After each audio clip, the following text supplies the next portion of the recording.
Misfit Toys.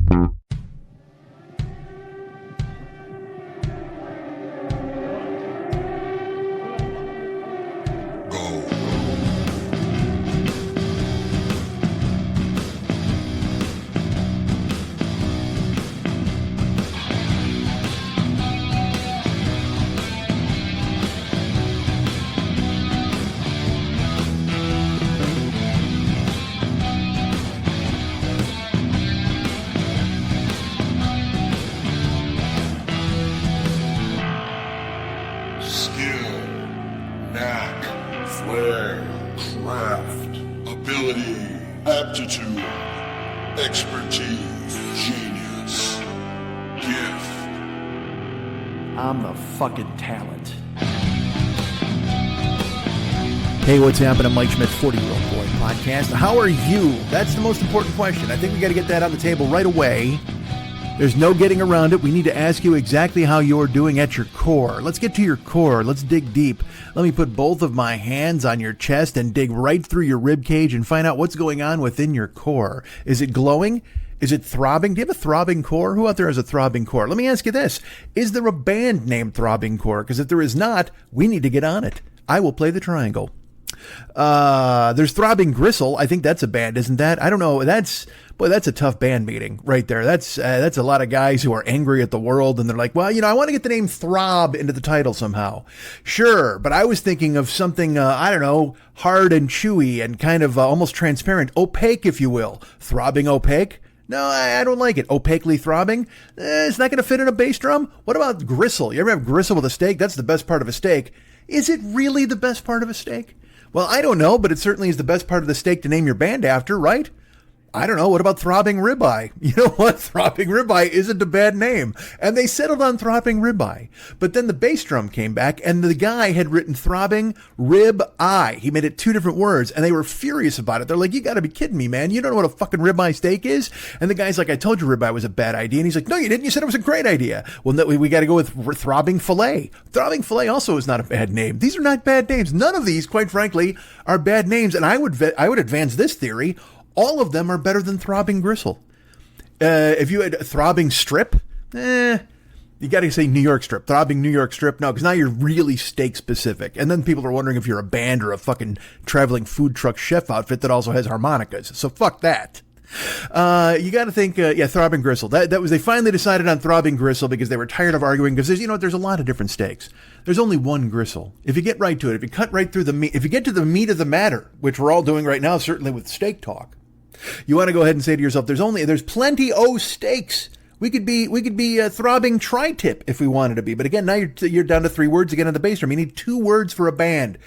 3-word named bands don't work. What if it was Leonard and Skinnerd? Fuck that. Are you going to watch that? Of course you're not. You're out the door. The second you go Leonard and Skinnerd, I came here to see Leonard fucking Skinnerd. Now see if you name your band Leonard fucking Skinnerd. Perfect. That's 3 words that work.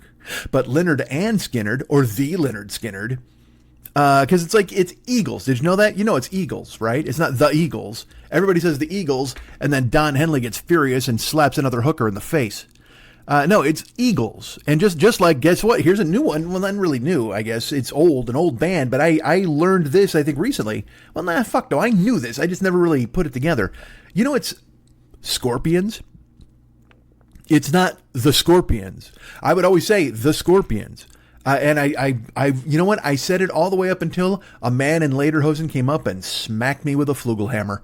And I was like, what are you doing here, man? He goes, it is Das Scorpions. It's the Scorpions, not Das Scorpions. So you see, he was wrong too in the beginning there.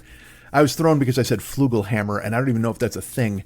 Because I think Flugelheimer was a name. Certainly it's John Jacob Flugelheimer's name, and actually his name is my name too, because we're going to throw a Schmidt on the end of that. I know it's Jingleheimer. Shut the fuck up. Hi. Hold on, I'm watching my neighbor as they walk down the stairs, and I'm hoping they don't fall. It's a nightly thing for me. I watch my elderly neighbor walk down the stairs and pray that they don't tumble to their death, and I have to go ahead and save them in some way. Because you know me, I'll save them. You know me, I've offered to. You know what? I have a long story to tell you. It's not going to be on this show, but I have a long story about one of my neighbors to tell you. Look at, you know what's funny? All right, here's the thing. I'm like, I'm not going to tell you now. It's another story for another time. And with the sporadic release schedule of this show, you may hear that story in 2027. Who fucking knows, man? I got to be honest. I like, because I don't want to, in the old days, we just sat down, we fired away, and that was the way it worked. And you know how it goes now. Things are whatever. But still, so now if I tell you, oh man, I got a long story about my neighbor to tell you, I'll tell you another time. In your brain, you're like, Mike, I have a finite time on this earth. Not only that, you have a much more finite time in this earth. I'm going to be dead in 20 years? We got to hope. We got to think. Where's some news today? I read the news today. Oh boy. The owner of the San Diego Padres died. And it's, that's fucking weird. Look, all these dudes are rich and they're going to live forever. Usually that's what we think. That's probably what's going to happen. However, this dude dies. He's only 63. Yeah, and I'm going to say this, and it's a weird, in the old days, I think I told you this. Whenever I heard there was somebody who got murdered on tape, you know that, when they're like a reporter who got shot. And look, I saw one on accident this week. I didn't mean to see it. Twitter, there's no warnings. There's some warnings. They'll be like, this guy got this happen, and then the video auto plays. I probably should turn off autoplay is what I should do if I want to go ahead and keep my sanity. But inevitably, you'll watch one of these clips. Look, let's describe this clip that I saw this week. And it's actually, it's terrifying. I shouldn't talk about it because it could happen to me at any moment. It was some guy doing a fucking show in his house. He was on a fucking microphone and he's talking, and it was a live feed of his broadcast. You know how podcasts do that now, where they film themselves? I'm far less advanced than anybody. I barely get the microphone plugged in. My fucking Twitch channel was back up and running, and then all of a sudden it ate itself again. And I'm such a crybaby. Like, I just sit there and stare at it because I can't fix it. I don't know. And I can't get my buddy Walker over here again to figure it the fuck out. I don't know. And then, you know what? I go on late at night and I see fucking hookers who have like a 4-camera shoot. How the fuck do you handle that? How do these chicks know to do this? There's chicks licking plastic ears that have a better video knowledge than I do. I mean, what the fuck? Man, I have been watching some late night Twitch because, again, I've gone into a cocoon and who the fuck cares? But because I can't, quite frankly, deal with the fact that the world is ending. So I watch Twitch, and there are these late night chicks, man, and look, I'm just going to tell you this. I'm nuts. We know this. I'm fucking bananas, and I do a show, and we just talk, and whatever the fuck happens. I play games and whatever. I try to entertain people. I eat weird chips. It's just, to me, it's basic content for your Twitch. However, late at night, you know what's out there? A lot of therapy couches, man. A lot of dadless ladies who are out there just fucking dancing. Like, there's women. This is completely true. You know what's big on TikTok now? Now, licking the plastic ears, you got to search AMSR to really find that stuff now. Twitch doesn't feature it on the front page.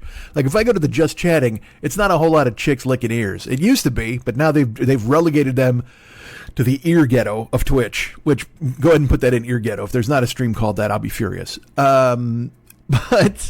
But on Twitch late at night now, man, there's a lot of women dancing, and that to me is terrifying because they're just dancing for hours, like 2 hours worth of dancing, and then they're dancing for subs, and they'll do jumping jacks and shit like that. It's fucking, what a society we have carved out for ourselves. What the fuck? People up late at night watching women do fucking yoga, because that's another thing. Women doing yoga, and not scantily clad yoga, but leggings and tank top yoga, which is also very attractive. But it's all these women in England, because, again, I'm watching late at night, so it's over there, it's in the morning, and it's a lot of yoga ladies. And also, I watched one, and look, it's on, I should say this. Clearly, I'm the problem, because there was another channel, and look, man, it was just a woman in Russia, and by woman, I mean fucking girl. She's probably 22, and she was wearing a crop top and boy shorts, just like, and not like silky lingerie, but just like, because this is part of the appeal. Like, good porn people know this. You can dress a chick up in a bunch of Victoria's Secret lingerie, and everybody's like, ooh, then she strips or whatever the fuck, and you're like, yay, that was sexy. But if you got a girl with her hair just kind of put up in a kind of a just out of bed bun, and a crop top with, and boy shorts pulled up real high into the crack of her ass, that allows the viewer to imagine that it's his kitchen. I know that sounds ridiculous. Well, let's put it this way. It doesn't sound ridiculous. We all know this at heart, but to verbalize it, it sounds silly. But guys would much rather watch. That's why when you watch, that's why amateur porn took over the world. These seeing a woman go, the fucking pizza guy comes over, whatever the fuck, all the old bow, bow, bow, bow, bow, bow, bow, all that shit. You lived with it forever. But to see some chick blow a guy on a park bench in the middle of the night while they're both furtively glancing around to see if anybody checks them out, there you go. Now you're talking. Now that's what we're looking for. And by we, I mean everyone. And by we, I mean me. But if you have a woman, a girl, sadly, because again, I'm an ancient man. I'm a wizard. There's a woman and she's a girl. I gotta quit replacing that because she's probably 22. That's a girl, right? And she's wearing like a cotton tank top that's it was blue. Like I didn't even know the color. How sad am I? And also she had pardon me everybody, a perfect ass. I mean, just a perfect ass. And I'm an ass guy. I'm an everything guy. I mean, you can't narrow it down. I'm an ass guy. I'm a rack guy. Whatever the fuck. I like all of it. But when you've got a perfect ass and the kind of light blue cotton boy shorts are pulled up into the old crack, and she's got her back to the camera making a fucking omelet. So then you could actually extrapolate this. What if this girl was in my house making me breakfast after a long night of chess? What if I had put her in checkmate several times and she said, you are the winner. I must make you a Denver omelet. You know what I mean? Who knows? You can whatever you want to go ahead and put that situation out there. You think about it for yourself and you're like, yay, that's the deal. Because again, you're not going to get some fucking Victoria's Secret angel in your kitchen. I live in an apartment. The wings alone would knock shit off the top of the fridge. Fuck that. But if you get a girl in cotton boy shorts, I have, this is, well, never mind. I'm not going to go into that. But I mean, that is, and look, maybe I'm telling on myself here. Maybe you guys aren't like that. But to see, a woman totally at ease, kind of scantily clad in your house, that is the goal. That is the dream. Not, it doesn't have to be like a strip tease. It doesn't have to be a belly dance. It doesn't have to be some awkward da da da da da da da da. But no, to see a woman who's just wearing like a fucking, just a crop top and boy shorts in your kitchen, and she's grabbing something to drink, and she's like, hey honey, you want something? And you're like, you know what, man? And again, this says a whole lot about me, probably. I don't know what it says about you guys, but it says that you're listening to it, and that makes me happy. What the fuck was I going to tell you before I spiraled off into the Twitch guys? So I watched the Twitch thing late at night, and there's all these, like I said, it's women. And so there's that woman, the Russian woman cooking, which is fucking phenomenal. Then there's also such crazy people too doing nonsense. But even worse on Twitch late at night, there's what I'm going to call the professional sad girl. And they're trying to get subs, they're trying to get money. This one girl I saw, she just sat down and it was like she was talking about life and her life. And then I Googled her and it turns out she's been doing this for years, like 6 years or 7 years. And I'm like, man, if you haven't figured it out yet or also gone to any therapy, I can't help you here. You know what I mean? And again, she's giant rack, and she's leaning over, it's all, she knows what gets the viewers, but then she sits there and she starts talking about sadness. And it's like, this is a weird ass therapy session that you got going here. And believe me, the irony of me talking about somebody else's weird therapy session with a microphone is not lost on me. I understand that. This is me just vomiting my own fucking id into the microphone and you guys going, will we accept this or will we not accept this? I don't know.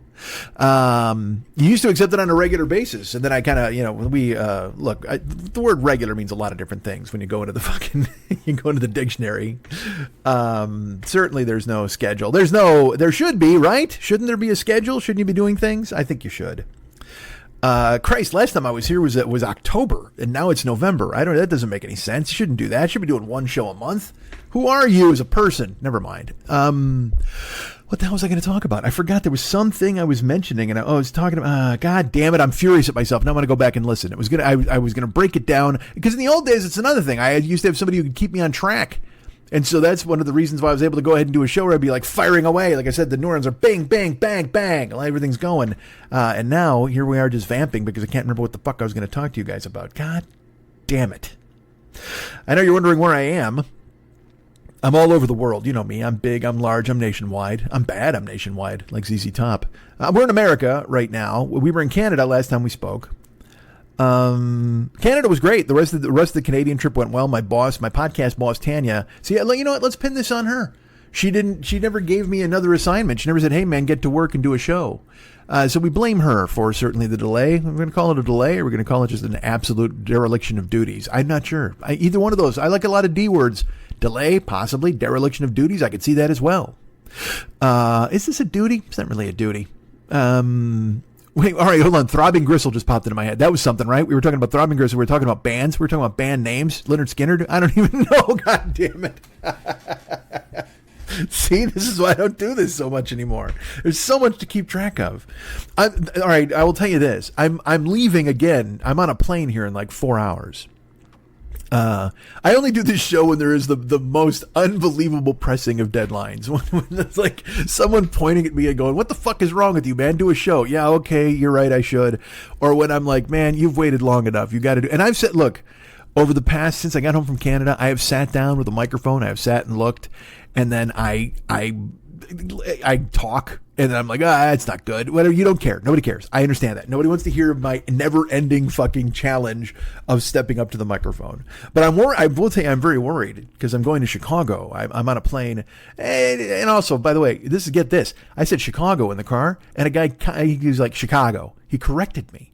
I'm like, dude, I was fucking born there, man, and it's both.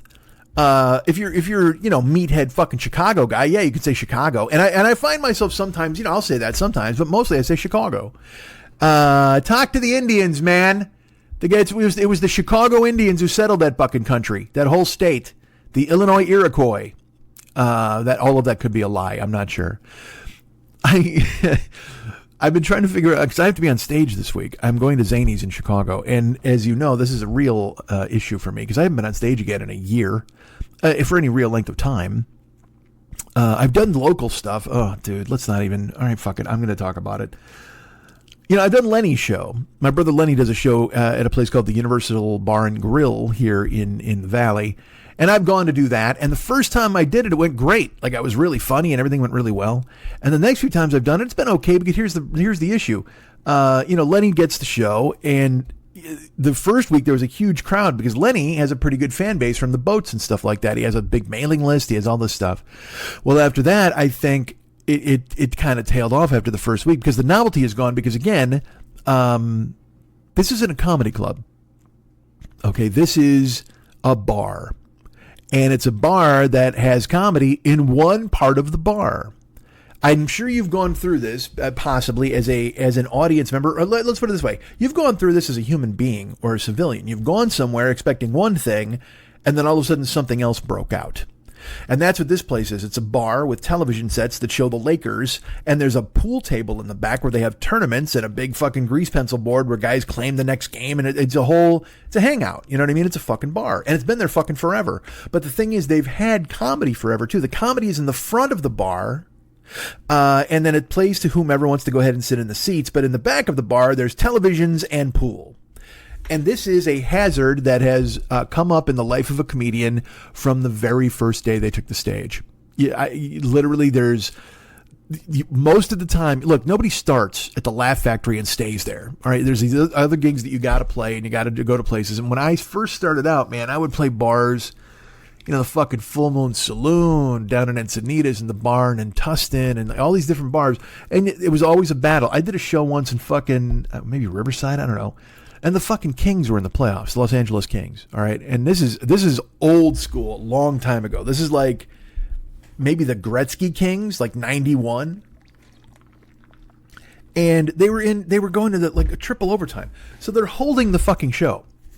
There's a bunch of comics waiting to go on stage. And some of the comics start to squawk. And I'm sitting there and I'm like, listen, man, you do not want to turn off a fucking playoff game before the third overtime. Because you really think, you're worried. They're like all worried the crowd is going to be burnt out and tired by the end of the hockey game. I'm like, I got fucking news for you. They'll be very animated if you turn off the hockey game in the middle of the overtime during the playoffs. Believe me, is that the crowd you want to try to tame? But there were these comedians, and they squawked and they bitched and they were like, well, we got to do it and blah, blah, blah. Why are we here? Why are we waiting so long for this? And It's something I went through later on too with the Bulls in Chicago. The Bulls were fucking amazing. And at night, the game would play and you'd be head to head with them, and there'd be people watching it at the bar, and you'd just be like, all right, man, you got to wait. There's just no getting around it. And let's put it this way. There are audience members who are there for comedy sometimes who are like, why are we waiting for the end of a hockey game? And you want to sit with them one-on-one and go, listen to me. If we turn off this hockey game, it's going to be a zoo. Like whatever comedy you think you're here to enjoy, it's not going to take place, because it's just going to be people hooting and hollering and shouting, and then probably leaving in the middle. They'll stay to cause trouble, or they'll leave in the middle of the show to cause a disruption, because they want to disrupt you just as much as you disrupted their night with the hockey game. And also, dude, as a sports fan, I totally understand. If you go to a fucking joint and you order fucking food all night and you're sitting there watching the game, and then they come to you, yeah, we're turning the game off. It's like, what the fuck? Why did I come here and spend all this money? Fuck you. Show the game. So comics squawked, and then they at the end of the second overtime, the people turned the TVs off, and everybody like fucking lost their minds. And then they're like, well, we'll put one TV on in the corner and you guys can watch with the sound off. And they're like, fuck that. We came here, we're drinking, we're fucking. And there were more hockey fans than comedy fans, certainly. And then there were still some comedians who were like, we should go on with the show. And I'm like, are you fucking kidding me? We're going to have to, you're lucky we don't have to fight our way out of here now, for fuck's sake. You're going to go on stage in front of these people and try to do fucking cute jokes after you turned off Marty McSorley and the fucking Los Angeles Kings in overtime playoff hockey? And sure enough, they squawked and yelled, people were fucking furious, and they turned the TVs back on and before the third overtime, which was smart. And then the comedians were like pissed, and some guys are like, we're leaving. And I'm like, you should go ahead. I wanted to leave, but I had to do something. So I was like, I was with another guy. I think I rode with another guy, and I'm like, fuck that. We'll stay and we'll see what the fuck happens. Cause I'll tell you, cause you're setting yourself up for something too. If the Kings win, it's a crazy fun celebration, and maybe some people are happy and they stay for comedy. That's pretty cool. If the Kings lose, boy, people are in no mood to see you and your stupid fucking jokes. And yet, you're going to go up there with your straw hat and your cane and tap dance like a fuckhead with your ventriloquist dummy, and everybody's going to go, boo! And you're going to go, I hate Wayne Gretzky. And then they're going to go, boo! It's a no-win situation. So playing in these kinds of bars is always, to me, and has been a no-win situation. When I started doing comedy, everybody was like, you got to do stage time. You need stage time. That's what gets you it's like the road work. It gets you the calluses. Stage time. Get up there and fucking get beaten to a pulp and handle it and get the bruises that you get from doing fucking comedy for nobodies and whatever the fuck. And I firmly believed as a child doing comedy, there was some stage time that was harmful to your development as a comedian. I felt that going to a club or a bar and seeing a hostile audience and having to deal with that the whole time. This is because in the beginning and stuff, I wrote my act and I wrote jokes all the time. I wrote topical jokes. And so I thought people should just shut the fuck up and listen to me. Which means basically I invented podcasting back in the early 90s. People should just shut the fuck up and listen to me.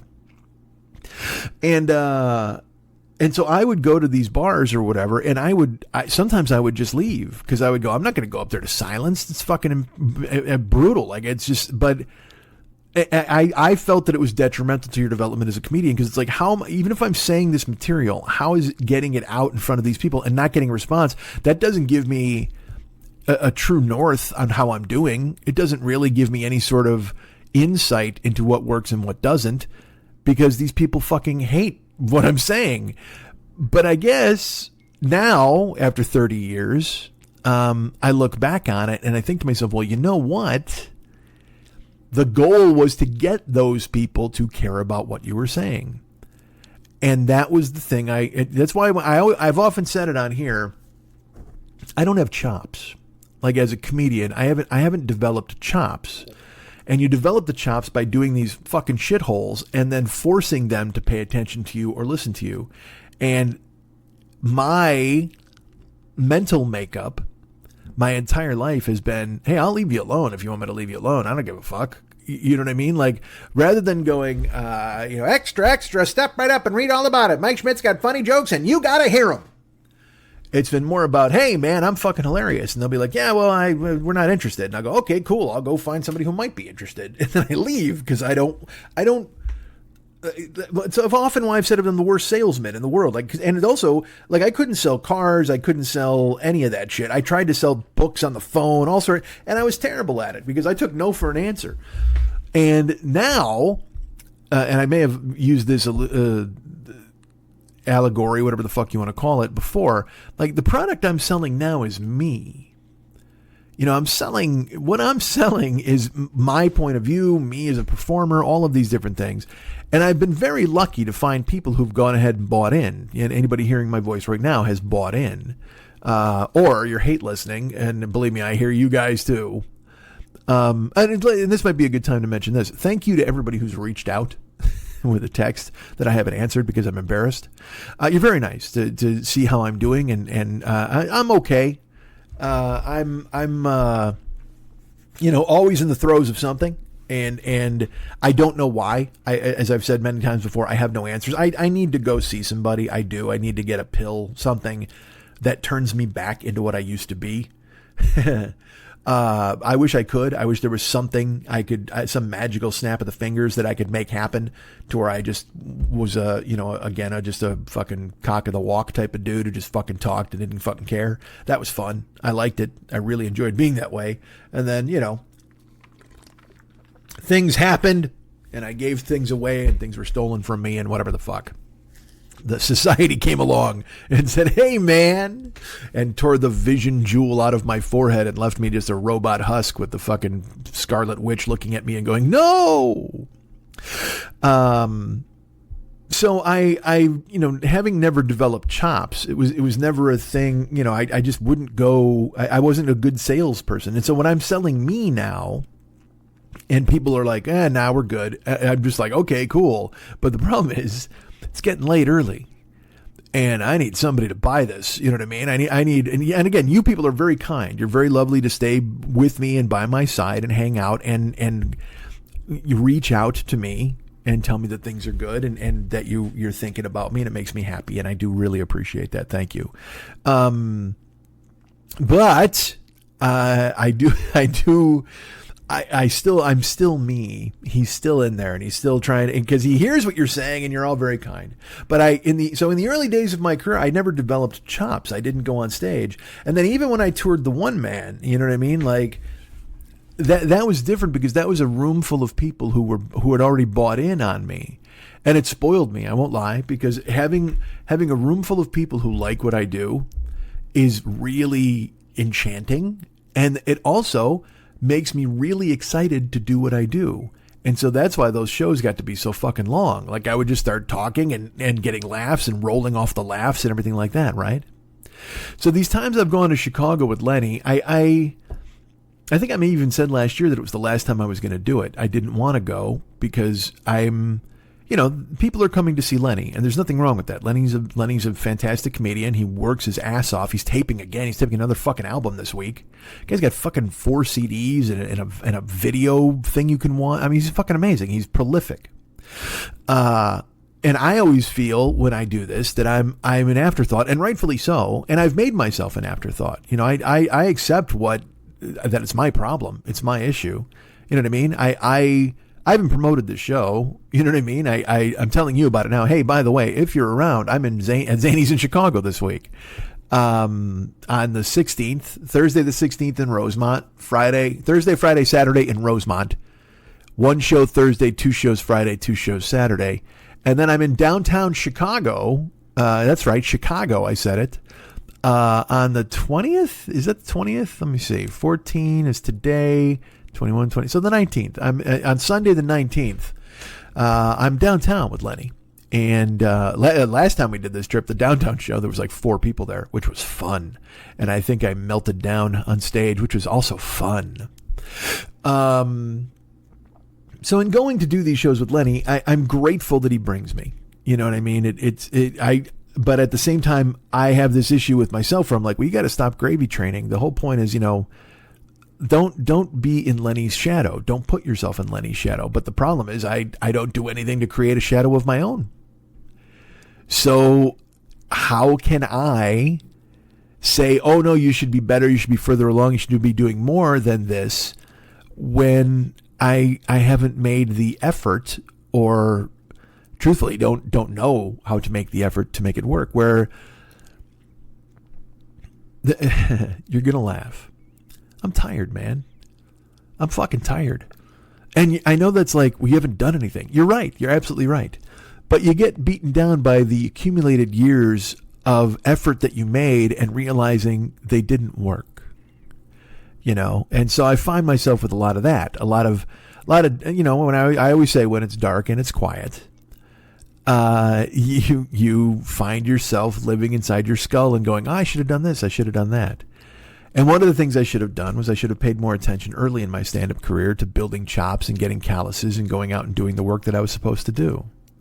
You know, Bill Burr is an example I'll use. Like, you know that show in Philadelphia, that really famous, where he fucking tore the Philadelphia crowd apart? That was fucking beautiful. That was a fighter. That was a dude going, you know what, man, fuck you and fuck this room, and you're not going to fucking deter me from doing the thing I'm best at. And it's astonishing to hear and to watch. And especially when you realize that he turns the crowd in his favor by the end, at least half of them, you know what I mean? You're not going to get everybody, but he wound up getting the majority, in my opinion, of the crowd on his side by being so fucking obstinate and going, fuck you, you're not going to win, I'm going to fucking get through this. And it's unbelievably impressive to me and so fucking funny and great to watch. And if I had been him, I would have walked off the stage. I know it. I never learned. If you don't want me, I'll get out of your way. And that's a bad way to be, particularly when the only product you're selling is you. You can take no for an answer when you're selling fucking children's books. You can take no for an answer when you're selling a fucking piece of shit Dodge. But if you take no for an answer when you're selling you, don't be surprised when you're gathering dust on a shelf. And don't be surprised later on when you're alone and you're thinking, fuck, I should be doing this, I should be doing that. And you know it's only your fault. You know what I mean? I have nobody to blame. I can't go, well, these people keep, you know, I had bad breaks. There were things that I thought I got that I didn't get. And look, you don't want to hear me just waxing rhapsodic about a fucking career that didn't happen or should have happened or is still in the throes of happening. Because I'll tell you this, and I've said this many times on here before. Whenever I talk like this to somebody, we're having a discussion. Please don't think I'm fucking Robert Hayes in Airplane going, isn't that another thing in my career? Nobody fucking cares. But what I'm saying is when you would talk to somebody and we'd have just an honest discussion about this or that or where you went or where you should have gone, you know, it's not... I have nobody to blame. I don't have anybody to reach out and I go, oh, it was this person or that person or this, you know, no, it was I know it was me. You know what I mean? I'm not woe is meing anything and blaming anyone else. I know it's me. And again, I know you don't want to fucking hear this and which is fine. But inevitably when sometimes I talk to people and they'd be like, look, man, and this is the answer I always get. Hey man, Lewis Black, He didn't get famous till much later in life. Rodney Dangerfield didn't discover it until much later in life. I'm older than both of them. And the thing is, that's the one thing I do have in my favor, even though I talk about it. I fool people and I think I'm younger than I am. This is a dumb, believe me. And I'm not claiming to be some like fucking spry spring chicken guy. I'm just saying that we've talked about it before. In my age, when I was your age, that people might, well, not, I don't know anybody young listening to this show. I do some people. Ashley, hi. Ashley's selling candles now, my good friend Ashley. Fuck, and my phone is on the other side of the room. I have to go get it. All right, I'll be right back. I need this. Don't say anything. Stop yelling at me. All right, I'm still here. Can you hear me? This is how small my apartment is. I ran across it to grab a phone, which I now have in my hand. Hi, how are you? I'll tell you about it later. All right, so... So I don't know about young people except for Ashley. And so I can't deny Ashley because Ashley has written me. She's in the candle business now and she wants a plug and I'll happily give it to her. Because she named her daughter Bomb Pop. I mean, I can't not plug Ashley. And Ashley's super nice. She's like, hey, do you still have your Amazon link? Because I'm on Amazon now. And it's like, look, man, I don't have a link. They took it away right at the beginning of the pandemic. I thought I covered that, but nobody cares. Nobody listens to what I have to say. Maybe I didn't tell you that. I used to have an Amazon link. Remember that a million years ago? Well, that's gone now.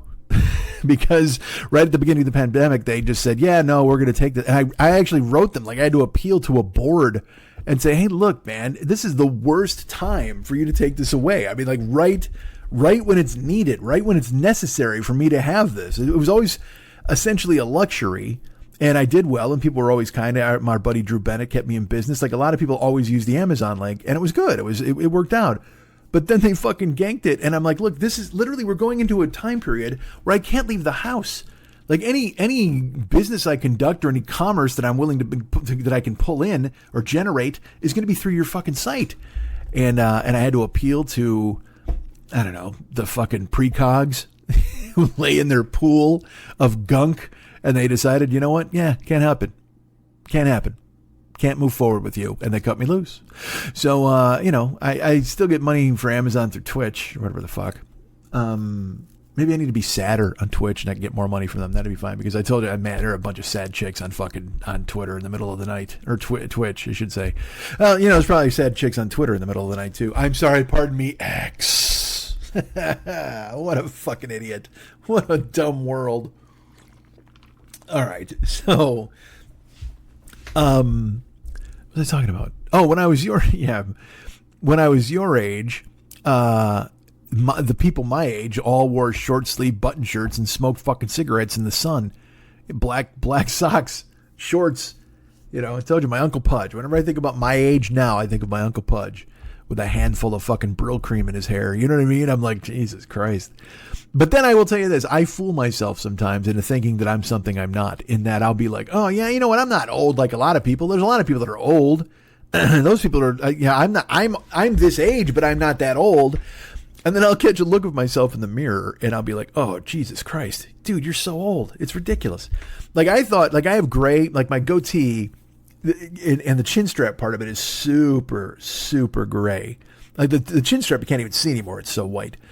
And so I'll catch that look and I'll be like, dude, who are you fooling? What makes you think you look any different than any other fucking 80-year-old man out there? It's fucking pathetic. Even though I might not act like I'm 80 years old, but I mean, at the same fucking time, is that charming? Do you want to have some guy who's on the backside of 50 going out there and talking about fucking hot chicks on Twitch? I don't know. Maybe we do. Hope so. Let's see, because that's what we got going forward. I had a guy, I Ubered a guy the other day. It's totally true. I Ubered this guy and we're talking, and I don't talk to anybody. You know that I give them the thing in the beginning and then I drive. And if they want to talk, they can talk to me and I'm happy to engage in conversation. But other than that, I'm going to leave you alone. But this guy, he asked me a question and I answered him, and he's like, how was your night? I said, good. And he's like, you have anything crazy? And I told him there was somebody who was not super crazy, but just, fucking weirdos. Like this is completely true. I had a guy get in the car with a fucking box of Ritz crackers and a can of that cheese, that fucking spray cheese. And he got it. And it wasn't even in a bag. He was just carrying it in his hands. And I didn't say anything at first. I gave him the, hey, if you want the car colder or warmer, if you care about the music, whatever. Until I start to hear him work the fucking box. He starts to open the box. He fucking opens it up. He pulls out a sleeve of crackers. And I go, all right. I go, are we snacking? And he goes, excuse me? And I go, are we snacking in the car? He goes, oh yeah, is that okay? And I go, it is, as long as you don't crush a bunch of Ritz crackers into the bottom of into the floor mats or drop anything on the seats. I go, it's a hassle. And I won't. And he's like, no, of course. He goes, oh my gosh, no, I would never do that. And I said, oh, all right. I go, I don't care. I go, if you need a cup holder, you can pull out the center console there. And he's like, oh, I don't have a drink. Which then made me freak out because I'm like, how do you eat cheese and crackers without something to drink? That's just disgusting, especially that fake cheese, right? That's just, and it, look, I'm never eating anything that comes in the same container as Fix-A-Flat. I just can't. I can't bring myself, because it's not good. There's no way it's good. They wouldn't seal something good in a can and force you to press a nozzle to get it out. Food must be free. Don't trap it within that kind of container and expect me to... Look, this is like spray paint. I'm not going to fucking eat this shit. It's got to be toxic as hell. It's some bullshit Mengele invented. It's like some Nazi German invention. They had spray cheese in fucking Dachau, I'm sure. That's where it came from. And I can't possibly. The technology bugs me out. And also the taste, because I can look at that can and taste it from when I was a kid. It's like Cheese Whiz, man.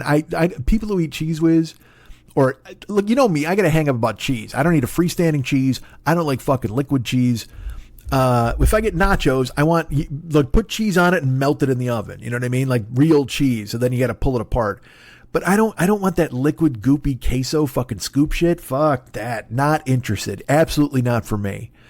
This queso, all right, because it's cheese and like weird peppers and shit. Queso, it has the consistency of vomit. Fight me. I don't care. Tell me what you want. You might be like, no, it's rich and delicious. That's great, but you're still eating something that came out of somebody's fucking esophageal tract or whatever the fuck. It just is not, it looks like it came back up. I am not a fan of queso. It looks fucking like vomit. And the taste is just kind of, because cheese is creamy and rich. You know what I mean? But then the peppers give it that like acidic tang. So that's just like the bile that goes along with your vomit. You know what I mean? That's just the tangy bile. I'm sorry if I'm making you sick because I'm making myself sick just even talking about it. But so that's liquid cheese. But even that, even worse is Cheese Whiz, which is just like, you know what ghee is? It's just this fucking like, it's butter, but it's not butter. And then it's got that big brick of fucking fat on the top that you got to break through to get to the ghee in the bottom of it or whatever the fuck. It's all the solids. That's all Cheese Whiz is to me. It's just took liquid cheese queso and you made it solid. And like, dude, the things of my youth, like the white trash food of my youth, I didn't like it in my youth and I don't like it now. Fluff. Remember like fucking marshmallow fluff? Jesus, that's so, people are like, Fluffernutters are great. I'm like, fuck that. Peanut butter should sue. How dare you fucking line it up with marshmallow? And marshmallows are disgusting anyway, as I've talked about. You put them in your mouth, it tastes like baby powder. Fucking no thanks. We're learning a lot about me, but also I'm also repeating a lot of things that you probably already knew about me. So I guess maybe we're not really learning a lot about me. You know what? What's the fuck? I can't even think of the word. We're reestablishing, I guess is the word I would use, who I am as a person. Certainly within the cheese arena. Boy, I want that to be the name of the show. Hold on. Certainly within the cheese arena. Okay, that's a lot of words. That might not be a good name, but who cares? I've written it down. So I just like marshmallow fluff, dude. Anything in a jar or a can, I can't eat unless it's soup. I eat canned soup. By the way, I'm so old, dude. I'm so fucking old. That's what we're talking about anyway. Like, because this show used to be about fighting and fucking, right? That's basically what it was all about. Like this fucking angry dude who like loved fucking and not that I don't anymore. Fighting and fucking are fine. I just don't get a lot of opportunities for either these days. And it's my own fault. Again, I stay in my house. I'm sure I could find a fight if I went out of my house. I'm already losing the fight to the guy who lives in my house. So I don't know if I want to go out and take on anybody else. But I mean, in the old days, again, we were just fucking throbbing, right? Throbbing gristle. We would go out and we were ready to fucking go. But now, man, this is completely true. I went to the store the other day and I found myself excited that there was a new chunky soup. What has happened to me as a human being? What has happened to me as a man that I was in the soup aisle and I saw the, what was it? The Cajun chicken Alfredo chunky. And look, truth be told, there were two new soups. There were two new chunkies. And out loud, I went, oh, that's nice. I literally said, oh, that's nice. What happened to me? I used to want to punch somebody and then fuck somebody right after. And now I'm glorifying, I'm reveling in the advancements that Chunky has made in the soup department. I don't understand it. And I think it's just natural. Like we've talked about Lion and Winter and all this kind of stuff. But man, oh man. I mean, and look, let me say this. Would I still fuck that can of soup? Clearly I would. It's got a hole and it's moist inside. Let me plunge right inside there and take care of business, right? And also, it's a creamy chicken Alfredo, so I could finish in there and nobody's even going to know. Nobody's even going to know. But then we're throwing that away, clearly. You can't prepare that soup. Okay, Jesus, that's disgusting. So I didn't get any chops when I was doing stand-up as a younger man. And now, so going to do these shows with Lenny, I'm grateful he takes me, but I'm also, won't lie, partially ashamed of myself that I'm not carving out any sort of path for me. I'm letting the lack of traction that I've carved out for myself affect me going forward. And it's something, like I said, man, I got to see somebody. I got to talk to somebody. I need a fucking pill. I got to figure what the fuck is going on with my brain. I just have to. And it's so easy. And you've heard me say it, where I'm like, all right, we're back on track. We're ready to go. And then it'll just be this fucking darkness where I'm like, and I've heard from people who say it's very cool that you talk about this because it's what we're experiencing and we like to hear it that somebody else is going through it too. But I also recognize there are people out there who are very happy and have lovely lives and children and Sunday brunch and morning tea and vacations and new marriages and children and new candle businesses. And they're all thrilled with life and where it's going. And I totally get that. And I don't want to be. And so then I tell myself, well, don't be this black cloud that shows up in their life and tells them about what's going on with you. You know what I mean? In that way. I mean, because I could talk about shit that isn't this. You know what I mean? I've seen movies. Let's talk about movies. What if I did that? What if I pivoted? What if we just, I've talked about, I think I said that last time I did a show. I said, what if we just did a daily morning show? And then there was actually one person who wrote and went, I would love a daily morning show. And I'm like, I don't think you would. Isn't that funny? I literally proposed it and someone seconded the motion and then I withdrew the motion. No, I don't think you would like that. Hey, what if I did a daily show in the morning just talking about what I did last night? Oh my God, I'd love that. No, you wouldn't. What the fuck is wrong with you? Someone just said they would. That's our friend, our lovely friend Heather, who said that she would like it. And I was like, I saw it instantly and I was like, probably not. I bet she's lying. I bet she's lying. Fucking moron. Again, people are very kind when they're like, hey man, we like to hear, the struggle or whatever the fuck it is. And also look, I recognize that me talking about whatever fucking dark mental struggles or whatever the fuck you want to call them I'm going through pale in comparison to the world. That's another thing is you can't sit here and be so navel gazing that you're like, oh, here's the thing I don't understand. Nobody gives a shit. There's a fucking genocide going on, and I know that because I saw it on TikTok.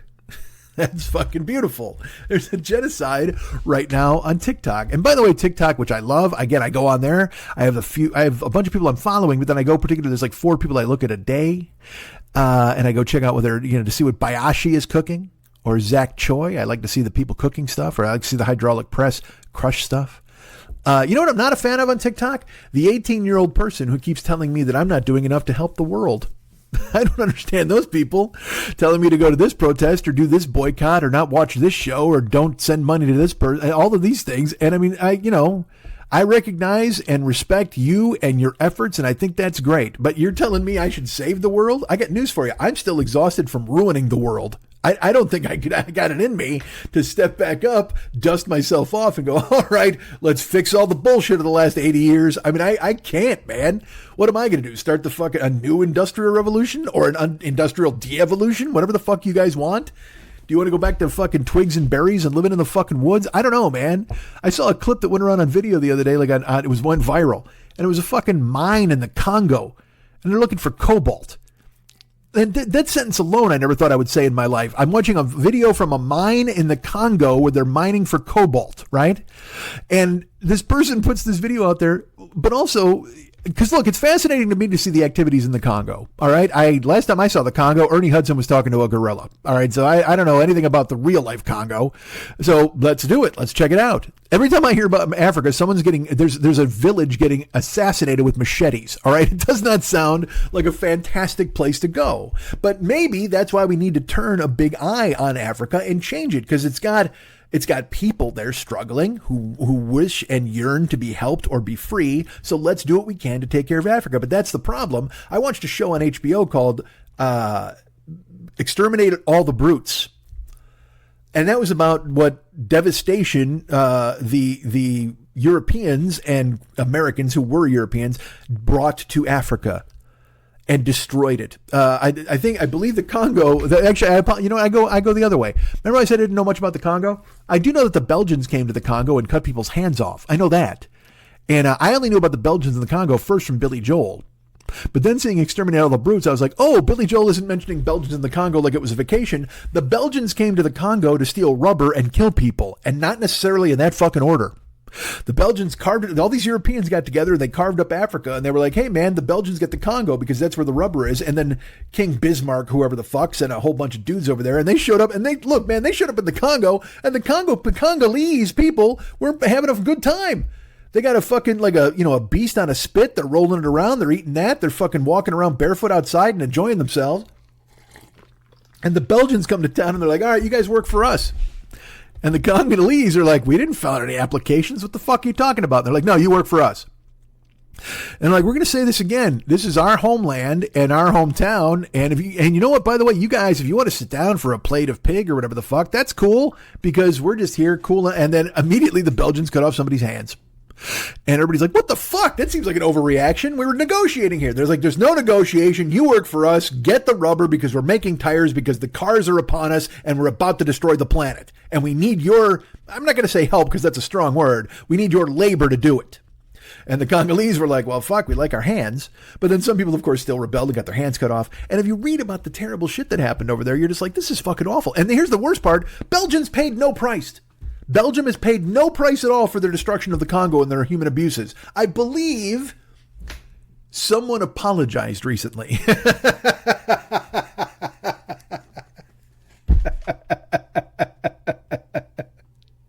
Which I'm sure means a lot to the family of all the handless people that have been put into holes in the Congo, you fucking scumbags.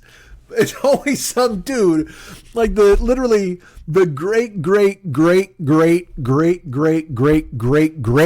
of the first guy who hatched the plan to cut people's hands off, who gives some perfunctory apology and then sends back like a vase they stole. Sorry, man. Here's your vase back. Didn't mean to kill 170,000 people a week. You fucking scumbags. Belgium just gets away with it. It drives you mad. You see this shit and you're like, how do they get away with it? How do any of these people get away with it? And everything is a coin flip and a scramble, and it's like so fucking stupid. And then, like I said, I got 19-year-olds on TikTok going, hey, you ought to fix this. And I'm like, dude, I can't even fucking get my mail. What the fuck are you talking about? I'm going to fix the Congo? Get fucked. There's a video, like I said, so it's a mine in the Congo. They're mining for cobalt because, again, rubber is not really needed anymore. We've moved on to cobalt. We're cutting hands off for a completely different mineral. So, not that rubber's a mineral, I get it, don't fucking write me. Anyway, so this mine, it's like a hole in a mountain. And there's just Congolese dudes leaping out of it. And every time they do, another guy cheers, like, yay, like they're saving these guys from a collapsing mountain or whatever the fuck, and they're all cheering. And then the guy with the phone pans around. There's got to be 1,000 people there. Like, and they just start running down the hill. And also, by the way, when I say the Congolese are mining for cobalt, they're digging with their hands. Like, it's not like some huge construction crew has come through with a fucking, a Fred Flintstone dinosaur machine or whatever the fuck, where they just dig with a huge steam shovel. I'm watching dudes dig a hole with their fucking hands. And they're all cheering, and I'm just like, oh my God, this is fucking awful. And like I said, people send that clip around because, first of all, when you're just watching it, it's just a miracle of modern engineering. These dudes dig a hole in a mountain and these dudes leap out of it, which is amazing. But inevitably, the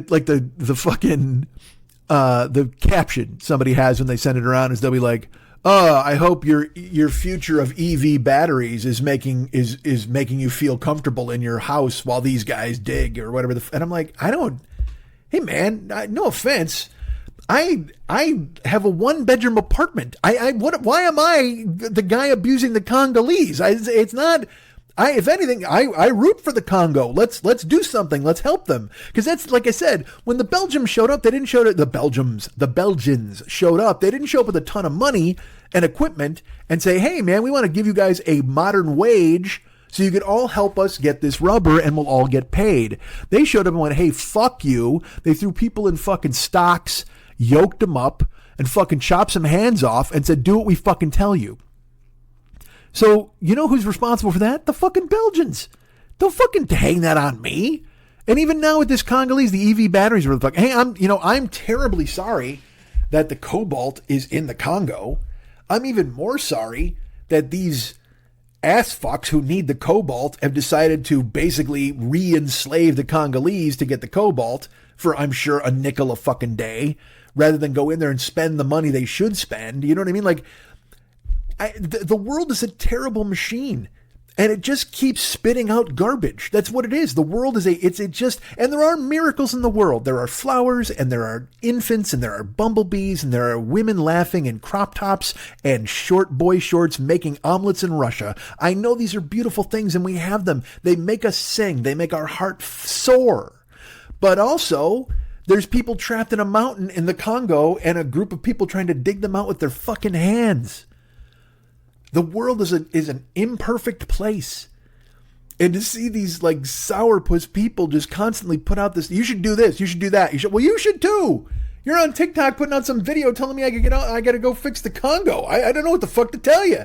I'm Mr. Pink. I'm Mr. Pink in this situation. You know what I mean? If you put it to a vote, I'll vote for it. You got a piece of paper, I'll sign it. But as far as this, I got to fix the Congo bullshit news you're giving me, I got 2 words for you. Learn to fucking type.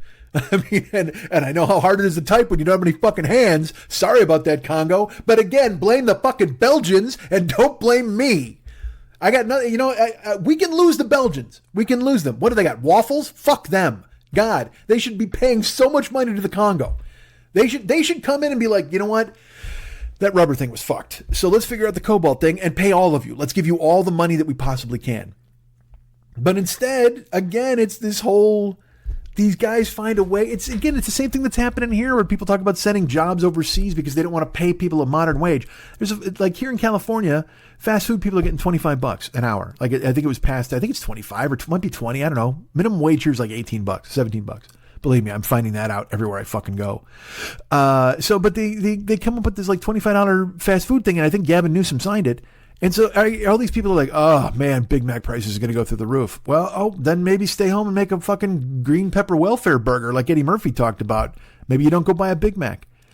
Well, I can't believe they're paying these people. Like I had a discussion with a friend of mine. He's a friend of mine. He's like, we had these jobs. They were starter jobs. And then you would work them for a while and then you would move on to something better. And I'm like, well, what if somebody really likes the starter job?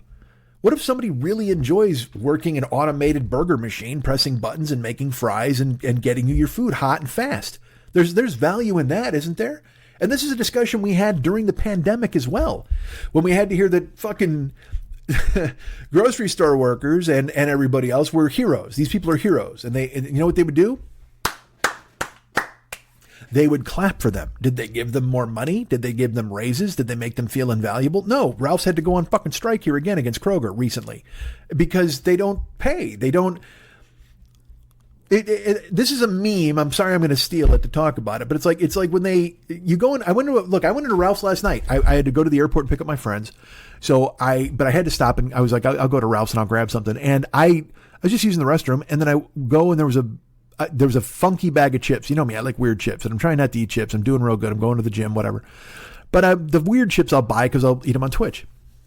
So there was you're asking what it was. It was kettle chips, 7-layer dip flavored chips, which I was into as long as they left the olive layer off. I'm not a fan of olives. I'm sure I wouldn't taste it in the chip though, because also they're like 7-layer dip.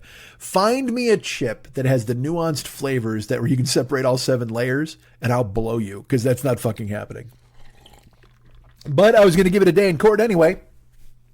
So I grabbed the bag of chips and I go to the front and the self-checkout is closed because it was 10:45 p.m. No, it was 11:15 p.m. It was after 11. So maybe that's why I closed at 11. But the self-checkout's closed, which is fine, whatever, however you got to handle that. But they have one register open in a fucking supermarket. It's not a bodega. It's a fucking supermarket. And I walked to the line and there's 12 people in line. Some people had that little hand basket with some groceries in it. One guy had a full cart. Everybody else had usually 5 to 10 items, but it doesn't matter. I'm not going to stand in a line. You literally just lost $4 because I'm not buying these fucking chips. And by the way, by $4, I mean $5.50 because fucking potato chips are outrageous. Everything's outrageous. You know that. You go to the store and it's like, Jesus, there was a gas station here the other day and gas prices have gone down in California. I'm not bitching about that. But I was at a place, it depends on where you're at. I was at a place the other day, gas was $7.28, $7.29, $7.49, $7.49, $7.69 for the 3. And I just laughed. It was like, and the best part is there were 2 people in there getting gas. I don't know who the fuck those people are. I don't know how rich they must be. I almost wanted to pull over and ask them, how are you paying this amount for gas in this fucking SUV that you're driving? It was like a RAV4. It wasn't even anything that was a big deal. I mean, if you're driving a Toyota RAV4 and you pay more than $7 a gallon for gas, you're in Norway. I mean, you shouldn't be doing that shit here. You know, I understand over there in Europe and shit like that, gas has been fucking crazy forever, but over $7, man, that's just, now we're in children of men territory. Now we're going to, you know, there's roving gangs of people in the woods who are going to roll a boulder down the hill on fire and make you stop your car so they can siphon the gas out of it at gunpoint. You know what I mean? We're just heading for that fucking dystopian fucking ending. You know, we're all going to be digging holes in mountains to get ourselves out eventually. Fuck, because they're going to find some mineral that, you know, I hear a lot about copium. I know that's out there for a lot of people who want to go ahead and grab it. I don't know, man. I get told that we got to do this, we got to fix this, we got to change this, and like I said, I'm old. Good luck. I mean, I saw the strike ended here. This is great. The strike ended in you know, the acting strike. And I was like, all right. And the day it happened, I was driving and I picked up like 4 people in a row who were in the industry and they wanted to talk about it. So we talked about it. And I kept saying, I hope they got the deal they said they were going to get. Everybody's like, well, it sounds good. You know, they're really making it sound great. And I'm like, yes, I agree with that. And we all want it to end. I go, but this was the one where they had to hold the line. And these people all agreed with me. They said, absolutely, this is the one. Because in 3 years, anything you lose now, you're never going to get back, you know, because these fuckheads, for lack of a better word, are stealing everything. They are strip mining the world of cobalt and actors and making sure that labor doesn't get the money they're supposed to get. It's just, and I know there are people out there who are like, well, what about the guy who owns the business? Well, good for him. Oh, you know, I need to finish that spot too, real quick. All right. Well, hold on. Before I do this, let me write this down so I remember it. But yeah, I had a discussion with a friend. He was talking about the starter jobs. And when the pandemic came, people were like, heroes. You guys are heroes for working at the grocery store. But then they didn't give them any money for that. You know what I mean? They were just like, they built up a plastic shield, all these fake bullshit things to try to keep people safe. And they applauded, they clapped. And like I said back then, hey man, when they tell you you're a hero in this country, get ready to die. They're prepping you for going, they're getting a fife and a drum and they're going to march you into the fucking teeth of a buzzsaw. Because they need you then.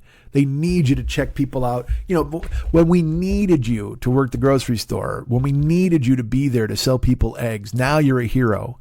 But after that, they're just like, why do these people get a raise? Why should these people make this kind of money? Well, I don't know, because you made them venture out into a petri dish and sell people fucking cake mix. Everybody with their sourdough starter at home needed to get something from the store. And so these people had to be there risking getting a fucking, you know, a communicable disease. And I say that because, look, I hear all this bullshit. They're like, well, it was a bullshit thing. It was the flu and nobody died or whatever. 1 million people fucking died. I don't want to hear your horse shit. All right. Well, but it wasn't as dangerous as they said it was. Okay. Even if it wasn't. All right. Let's go there. Even if it wasn't as fucking dangerous as they said it was going to be. All right. Even if it wasn't lethal like you think it wasn't. If they make you go to work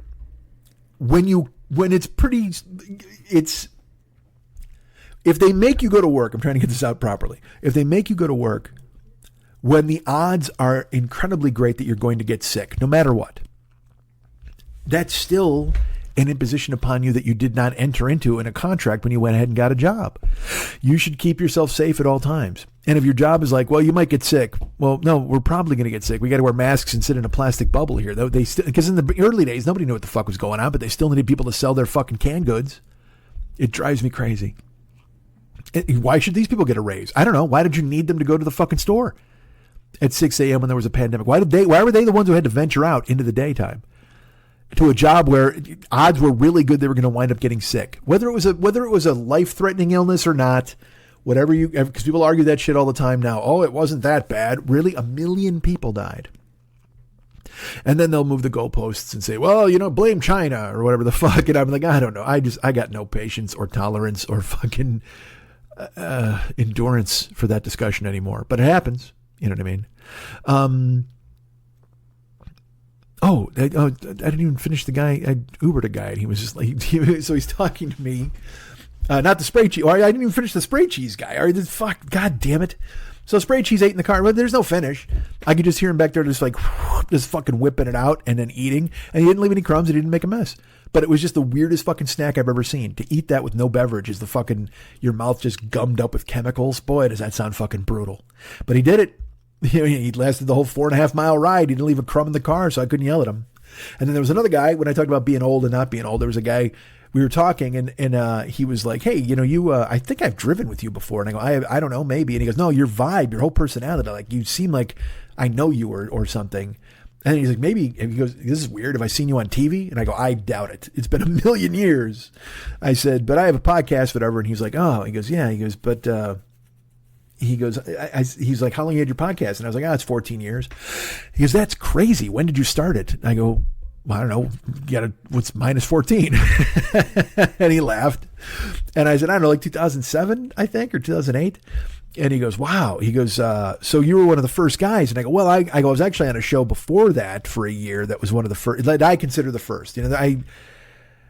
I know Jackie Cation was doing it around then, but I consider Never Not Funny the first Los Angeles comedy podcast. And because there was also Gervais and his show was a big deal. And then there were a million other podcasts. We didn't invent podcasting, but as Jimmy, to his credit, saw it coming when he talked to Matt about it. And he was like, look, we should get ahead of this. And so he got a show going, it made sense. And he's like, wow. He goes, you were just a kid. And I go, well, no, I was old. He goes, well, how old are you now? And I said, I'm 56. And he goes, oh my God. And I go, what? He goes, you're like 15 years older than me. He goes, I thought you were my age at least. And I was like, no, man. I go, maybe, I appreciate that.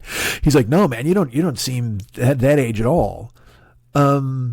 And then there's also that unspoken variable of I'm driving him around. You know what I mean? I'm an Uber driver at that age. So let's avoid the whole failure conversation, but again, people are very kind and they reach out and they're like, hey, you're not a failure. You're not this, you're not that. And I understand that. I do. But when you're shuttling people around, because I will tell you this, like when I don't do this show, when I tell myself, I convince myself it's this or that, whatever the fuck, and then I drive for 14 hours in a night, and I'm like, you wouldn't have to do this if you somehow focused yourself into doing the thing you're supposed to be doing that you're best at. And then I'm like, yeah, you're right. And then honk, shoo, me. And I go to sleep, and then I wake up the next day. Yay! It's a new day to avoid the things you're supposed to be doing.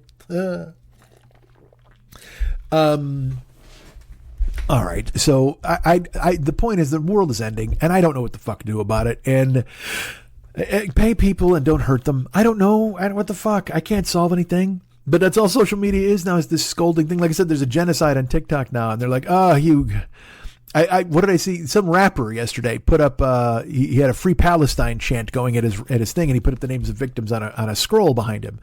And all these people are like, oh, finally someone had the guts. I've been waiting for someone to step forward in the rap community. And I'm like, look, man, if Snoop Dogg comes forward and says Free Palestine, what does that change? What does it change? If it changes one mind, good for you, I suppose. But I don't know, man. I don't know why you rely. If you want to be the change you want to see in the world, haven't I heard that somewhere before? I think I have. So when you sit here and you scold celebrities and lecture them, and look, and also, by the way, there's a reason I've taken all this time off from doing the show. I think I've got a pretty comprehensive plan for solving the problems in the Middle East. Now, am I going to share them with you here now? No, of course not. I'm waiting to get the highest bidder to step up. That's another thing that makes me laugh, is people are mad when you don't. Like when they're mad, a comedian doesn't say anything. Somebody asked me literally, they were like, where does Joe Rogan fall on this Israel and Gaza thing? And I'm like, I don't fucking know. I go, here's exactly where Joe Rogan stands on it. Man, this is wild.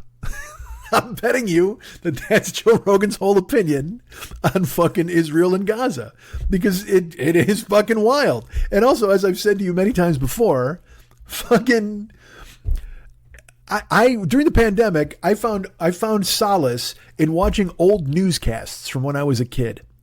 There are newscasts from local Chicago stations on YouTube from the 80s.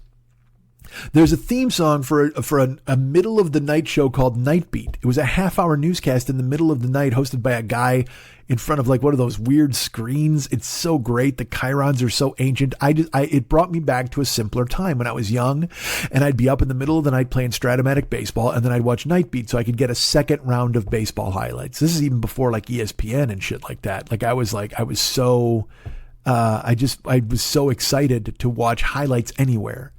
So in the middle of the pandemic, I would watch these, and these are from like 1981. Okay, so you're looking at 42 years.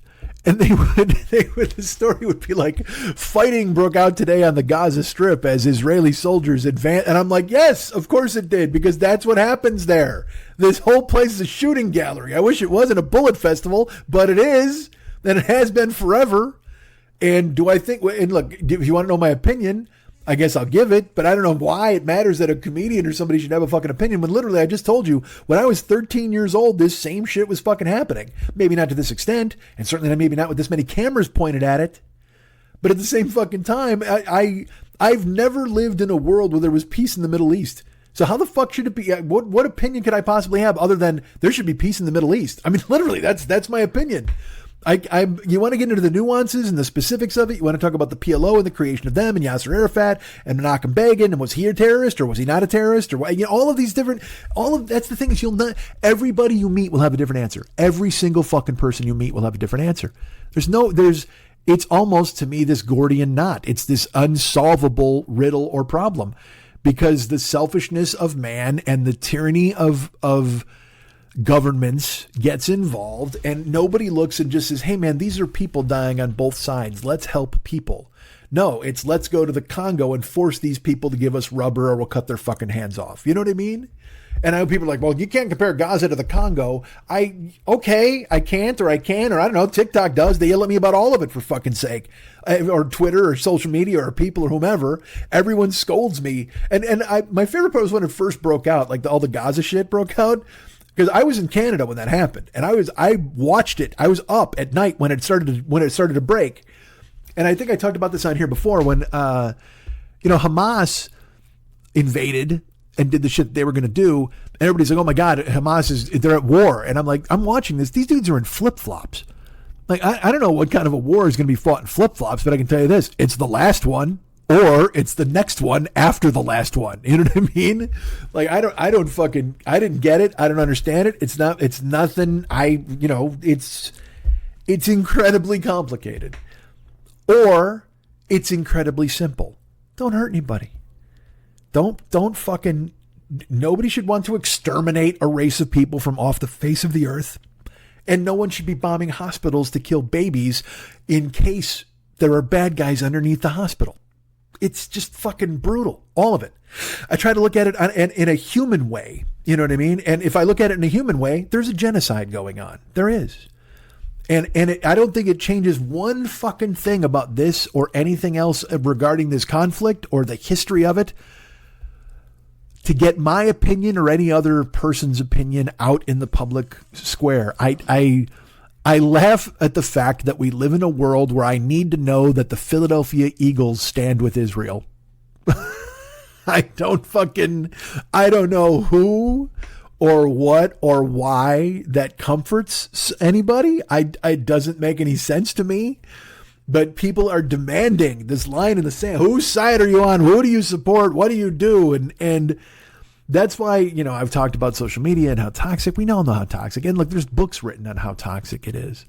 And it's because there are people who've invested in making social media their lives. They stand there, they sit on, every like is important to them. Every click is important to them. Engagement is important to them. And look, for me, for my career, it should be important to me too.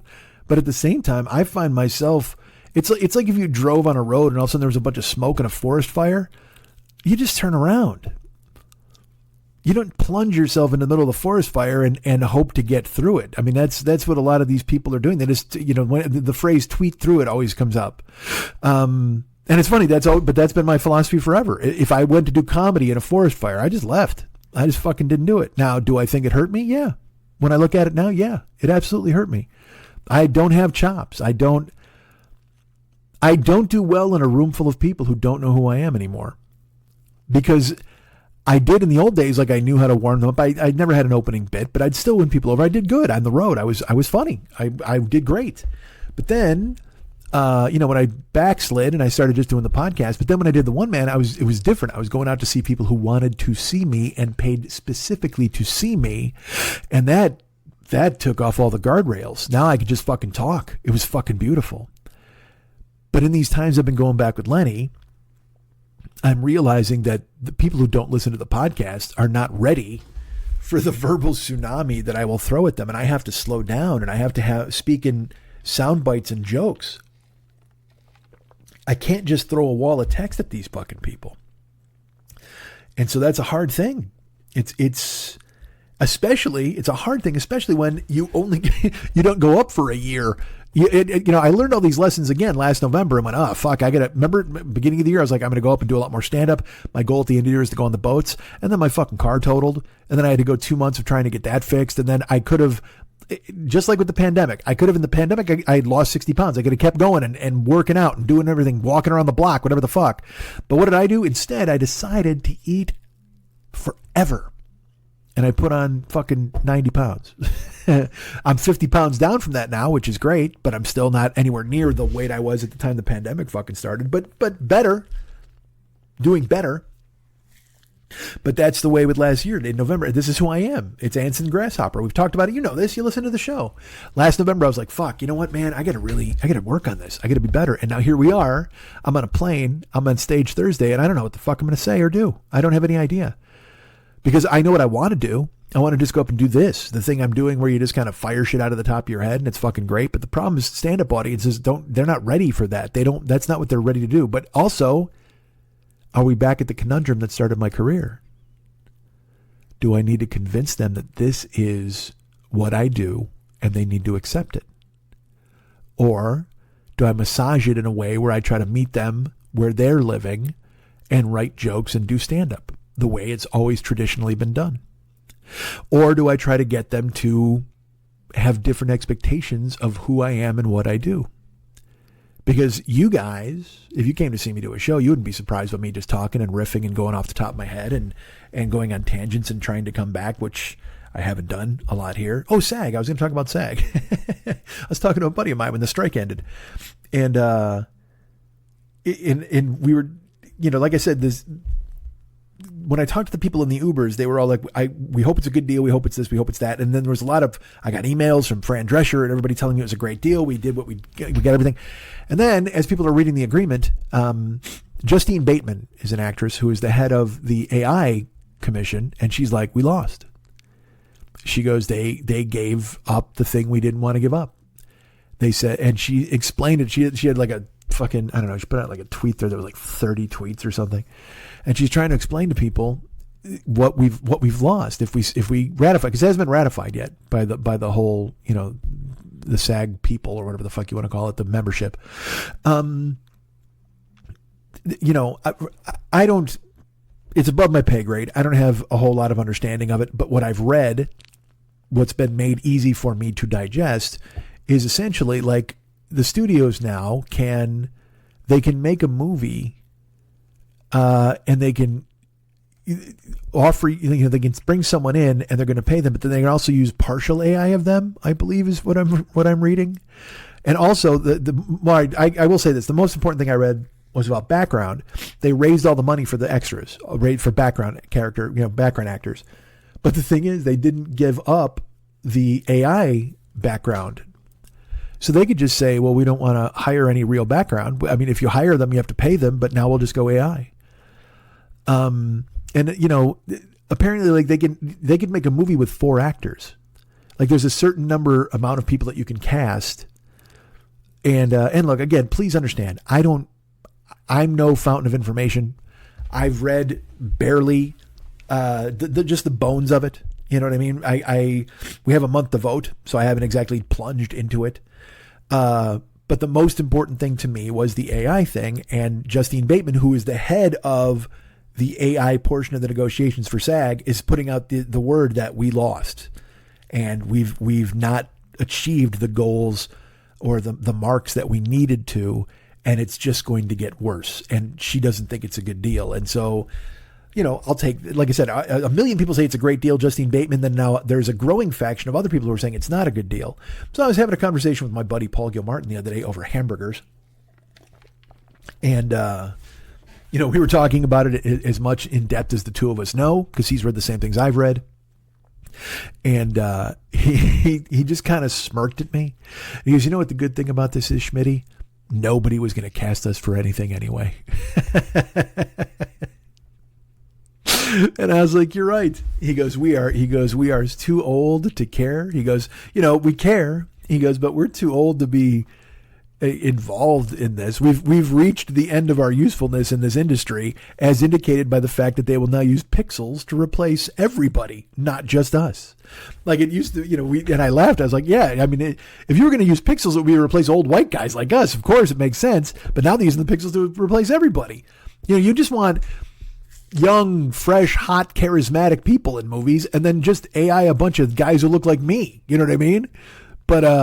But that's the way Paul and I rationalized it, is we weren't going to fucking work ever again anyway. So who cares, right? Man, I don't know. I don't know what the fuck's going on. I like I said, I got to do, so that's why in my brain, it's like with no arbiters and no gatekeepers, we've got this, we've got the podcast, we've got us, we've got each other. And I know I'm squandering that, and I'm glad that you're listening to this, because I may have lost you in the amount of time I've been off, and I totally get it. And like I said, there are people who enjoy when I start digging around in the fucking dark attic of my skull. And then there are people who are probably just like, man, we just want to laugh, dude. And I get it. I totally get it. And I'm trying to, reach a balance. But, a lot of what I talk about these days is the fact that I'm in this shadow. And I don't mean to be, but we're doing the best we can. We're doing what we can. And now I get to go bomb doing stand-up all week in Chicago, which is going to be totally fun. I'm excited. If you're there, please remember Thursday, Friday, Saturday, I'll be on Rosemont at the Zanies. And then Sunday, I'll be downtown at the Zanies. If you want to come in, say hi. You want to watch me do whatever material I think I'm going to try to do. Because I will tell you this, all right. I told you I did Lenny's show at the UBG, and those bars are always a nightmare, but I did it because Lenny was there and a bunch of other comics, working comics, were there. So it was fun. It was a really good time to go. And every time Lenny does it, I try to go because, and that's the truth. I should just go all the time when he does it, and I'll book myself. But then the night of, I've backed out. Because I'm a chicken. Because I'm like, I don't know if I want to go there and bomb in front of these people. And that's just fucking so pathetic. Go. And you know what? Even if you get one joke that works, one new thing, one minute of stage time that's successful, that's good for you going forward. And that's a weird way to think, for me. Because it's like, again, you've seen me do 3 hours on stage. And in my opinion, do really well. Maybe I didn't. I could have laugh ears. I could have 3 hours with the laugh ears as you all sat in uncomfortable chairs going, fuck, this guy won't shut up. But I will tell you this. I did go to one open mic that wasn't Lenny related. I was like, all right, you know what? Because at that bar, the UBG, they have other comedy nights. Lenny only does it like once a month when he's in town. But there's another show that's there all the time. And I had met the guy who runs it. He came to Lenny's show one night, and he became my friend on Facebook. And then he always puts out, hey man, who wants to go up on Monday? Who wants to go up for the show on Monday? So I was like, you know what, Mike, you got to fucking do this. And it's close to the house. The venue, it's not some schlep. And it's also, you can just say, I'll do it. And he puts you on. It isn't the bullshit where you show up and there's a can and you got to write your fucking name and put it in the can and hope to get picked. And fuck. Like when I first started here in 97, I didn't mind that format. You know what I mean? You'd go, and because I also knew the other comics. I was a lot of people who were my age. We were all up and coming, and so it was cool to hang out. But now I don't know fucking anybody. So to go put my name in a can and sit there for 2 hours waiting to get called while sitting through just the absolute tooth pulling of whatever open mic comedy is. Because look, I'm not great. Okay, I think I'm funny. I'm certainly funny in this format, and I've been funny on stage before, and I'm working toward doing it again. But there are people who, you can say, well, they're just starting, but there are people who've been doing it for 10 years who are still doing it at these open mics. There should be, look, man, so I went to this open mic. I signed up to be on it. And I showed up, and I wasn't scheduled. I was on there was a 7 o'clock and a 9 o'clock. So I said, I'll sign up for the 9 o'clock. So I got there at about 20 after 8 because I figured I would get the lay of the land, see what the comics are doing. Well, they're way behind schedule. Like, but the 9 o'clock show didn't start till 9:30. And there's nothing wrong with that. It's just that, but that's just the way it is. But I didn't mind sitting there and kind of assimilating into whatever the comedy culture was. And I wanted to see what it was like. Because again, open mics, there's probably a movie that I missed or that I don't know, but there should be like a Jane Goodall talking to chimps version of an open mic documentary where someone just goes to open mics and just sits there and films it and then talks to the comedians and gets the weirdest vibes from the weirdest people in the world. Because again, doing open mic comedy, there are people you can see and you're like, that's a funny person who might have a future. But then you're seeing people who go up and do armpit farts. Or then you're seeing people who just go up and they talk about sex because they think that's what they're supposed to talk about, or they talk about their dick. Or this is my particularly, I find this particularly offensive, and I know it's stupid. Not offensive. Offensive is a bad word. This is the thing I hate. Let's put it that way.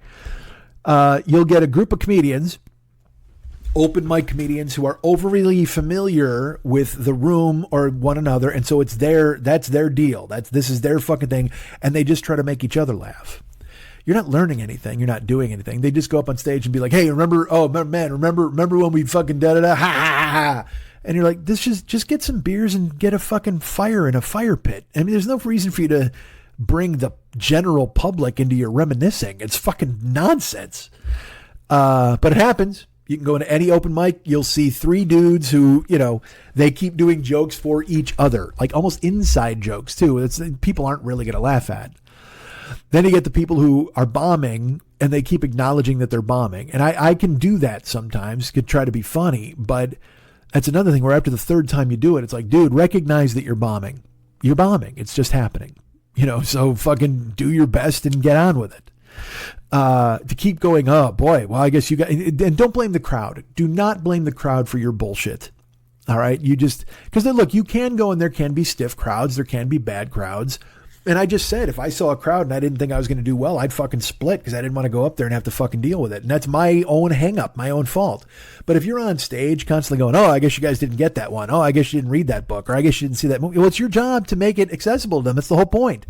You can't just go up and do a bunch of in-jokes about shit that you like and expect people to fucking understand it. It drives you crazy every time you see it. And this is the shit I would see all the fucking time. So I get booked for this open mic. And in like 4 days before I'm supposed to go,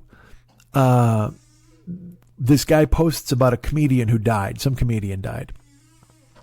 And everybody at this open mic, they keep joking about it. Like they're like, not joking, but they keep going, boy, Larry was a tough guy to know, but it's a shame that he died. Larry could be a real handful.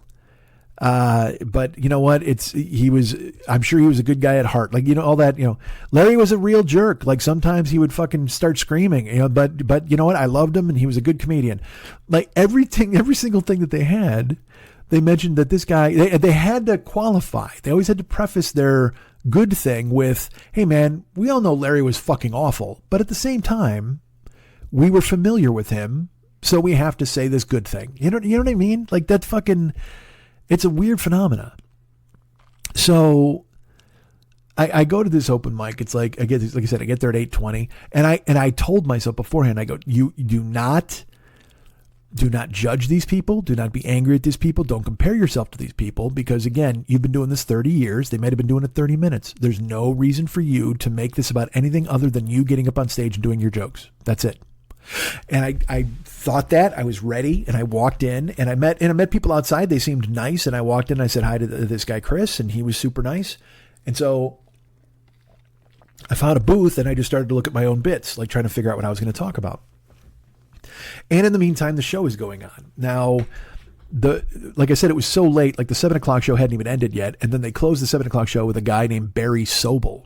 Do you know Barry Sobel? I can't do no more. Barry Sobel's in the movie Punchline.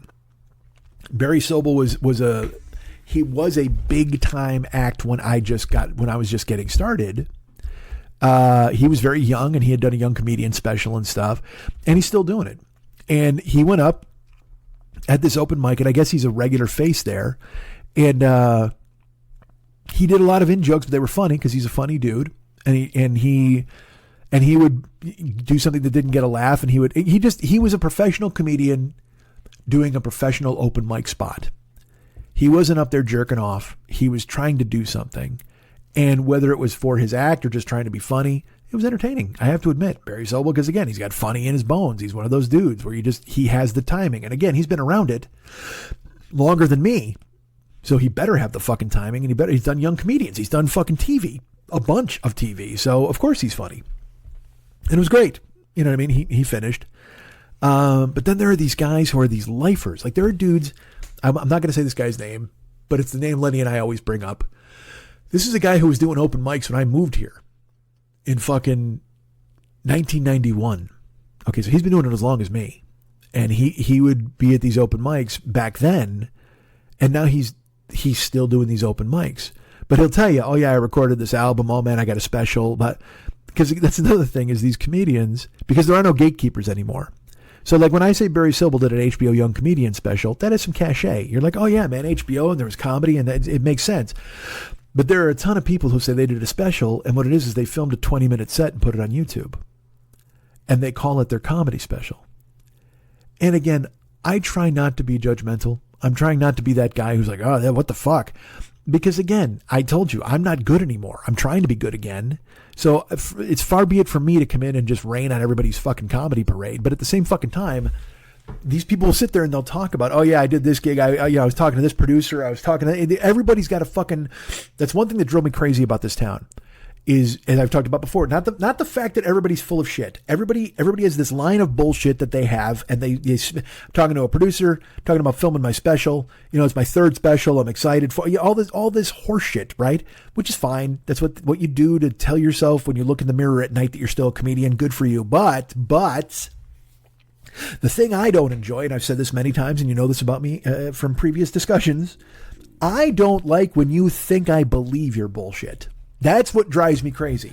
When you think you're impressing me with your stories of your comedy special, or you went and did, you know what I mean? I don't believe you. I hope that for your sake, whatever you're talking about is true. Good for you, man. I hope it goes well. But don't think I'm going to believe your horseshit. I used to do, when I first did stand up here in the 90s, there was a guy, he used the stage name. You know, I knew his real name, then he had a stage name, and he was my friend Dennis's buddy. Not Evil Dennis, but my buddy Dennis Eggs. And he wanted to do stand-up. I told the story on here before. And so his dad owned like 1 million dry cleaners, was super rich. And so this kid just decided he wanted to be a stand-up comedian. So like he wanted me and Dennis to write jokes for him. And he would let us, he's like, you can open for me if you write jokes for me or whatever. I was like, I didn't give a shit because I needed money. So I was like, all right, I'll write fucking jokes. And, like one night his dad rented the Improv, like and put up his kid's name was on the fucking sign and all this shit. And then the kid bombed. He went up, he did like fucking, because he had become friends too with Rain Pryor somehow. So she was there. And, but this dude bought food and drinks and packed the room. And then his son went up and stammered through like 9 minutes and left. He was supposed to headline the show. And his dad pulled me aside and told me to watch out for him because he could say, he's like, look, I don't know what my kid's doing here, but you know, you seem like you kind of know what's going on. Can you make sure he doesn't hurt himself? And I'm like, yeah. But he had all this bullshit. I'm meeting this producer. I'm meeting these people. I've got this movie, this script meeting. I sold a script. Everybody has that fucking bullshit story. And when you go to these open mics, it's a lot of that from people when they're talking. And you're just like, dude, I can't. The thing is, like I said, you want to do all that shit, that's fine. But I can't pretend that I believe you. It's so hard. So I go to the show and I'm hanging out. And sure enough, man, the crowd goes up and they're all talking about this guy, Larry, like the guy who died. And they're telling stories about him. They're like, oh, one time, he ran a room in Vegas and I went to this room and he got into a shouting match while I was on stage. Like it's all those kinds of stories, right? So I'm just sitting there waiting to go on. Some dude went up who had a Peabody Award. Like he was in his intro and he meant it. Like it wasn't, because open mics, who gives a shit about your intro? Nobody. But literally, he he made it a point. I heard him tell him. He's like, mentioned the Peabody. And so this guy had a Peabody Award. I don't even know what it was for. But he was one of the guys who was nice to me outside. So I'm not mad at him. But then he went up and he's older than me. He's probably like 65. And his whole bit was about being old.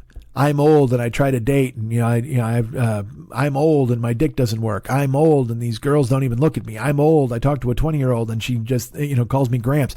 And I'm like, man, that's just depressing. It's not, and maybe because I'm close to that age, but I'm like, Jesus Christ, dude, this is not winning anybody over. And this is not Peabody Award material. At this point, I'm like, did you win the Mr. Peabody Award from Bullwinkle? How did that work? Crazy, whatever. So, and again, nice man. Genuinely tried jokes to silence. Because another thing about these shows is they're cliquey. They're very cliquey. So they will laugh at their friends. And like I said, there will sometimes be like 4 or 5 dudes who are all together and people will laugh and go, yay. And then a new guy will go up and they'll be like, I don't get this guy at all. Or they just don't pay attention to him. They'll be talking. It's an open mic. It's what happens. So he went up to, but he at least went up to silence. Like they weren't talking through him. I guess he'd been there a bunch before, but his jokes didn't work because they were all, I'm old and here's why. Here's why this is bad. It's because I'm old, all that bullshit. So whatever. So I'm waiting to go on and I'm waiting to go on and I'm fucking waiting to go on. And I'm not judgmental. I know you think I am by what I'm saying, but I'm not. I'm like, these people are doing their thing and that's fine. They're all talking about their friend Larry. Good for them. I'm waiting my turn. Dutifully waiting to go up. So Chris finally comes to my spot in the show and he winds up bumping me for 2 people.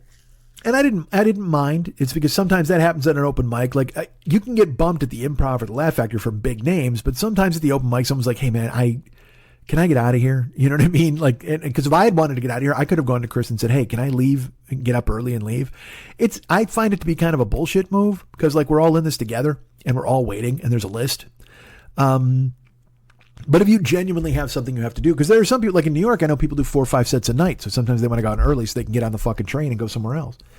So I got bumped a couple times, which is fine. And then it was my turn and they called me up and I went up on stage. And by this time I should tell you, there's nobody at the seats in front of me. Nobody. And then one guy sits down at a table in front of me. Everybody else is in the back. The comedians are in the back, which is where they belong. Comedians always want to be in the back. No comedian wants to be in the audience watching a comedian and laughing and clapping like a fucking seal. Nobody cares. Because they're there to get their jokes out. They don't give a shit about me, and rightfully so. They don't fucking know me. But at the same time, if it's a new guy you've never seen, I would think you would want to at least hear like the first bit or something and then render your decision, right? That's the way it used to be when I went to open mics. You could see if somebody was funny. Like in your mind, like when I said Barry Sobel was funny, you'd be like, all right, this guy's funny. All right, this guy's got something. It was genuinely done because you wanted to know who to hang out with. I wish that wasn't true. But as a comedian, I would, if people weren't funny or they didn't bring it on stage, I usually judged them as a person by that. That's not fair. I did it though. So I get called to go up on stage and it's my turn. I get up to the microphone. I'm like, hi. And again, there's nobody in front of me. Then one guy sits at the table in front of me and I'm not going to talk to him because I'm not there to do a crowd work at a fucking open mic. And also the other comedians have done all the crowd work by talking to their friends. And, I said, hey, I'm new. I haven't been here. I'm excited. And I hear you guys all talking about Larry. I'm sorry about Larry. I first saw it on Facebook. I go, you're all talking about him tonight and you're telling stories of, fist fights and him yelling. And on Facebook, you're all saying stuff like, Larry was a tough guy to get to know, but if you did, he was a good person. Larry would yell at me all the time whenever I was at a show. I remember one time Larry threw a guy out physically from a bar. I said, I'm reading all of this about Larry and I'm hearing you talk about Larry. And I never met Larry, but it seems to me that Larry was kind of a fucking dick. And I thought that they would laugh at an outsider's perception of their discussion of their dead friend. And guess what? They didn't. They instead viewed it as an interloper, an outsider, someone who's never even been in the room, never met Larry, making fun of Larry, their dead friend, and they hated me to get hated at an open mic, you got to do something egregious. And what I did, again, I thought, because I'm used to this and I could say whatever I want.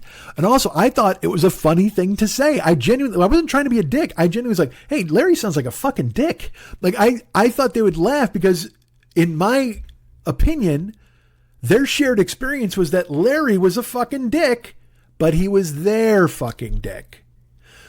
And I guess I thought they'd be able to look past that and laugh at an outsider thinking he was a fucking dick. But instead they became proprietary and were like, why the fuck are you making fun of Larry? You know what I mean? Like, because I thought it was just a funny thing to say that all the evidence you've laid out for me is that Larry's a fucking terrible person. And so when I pointed that out, though, they fucking hated it. They hated it. So I go, Larry's a fucking dick. And it gets nothing, like complete silence. And I go, like, I'm glad you guys knew him because I'm not sure I would have had the strength to know him. And literally nothing. They hated it. And I'm gonna tell you this right now. This is true. I gotta quit saying this is true. Every drop of moisture in my mouth disappeared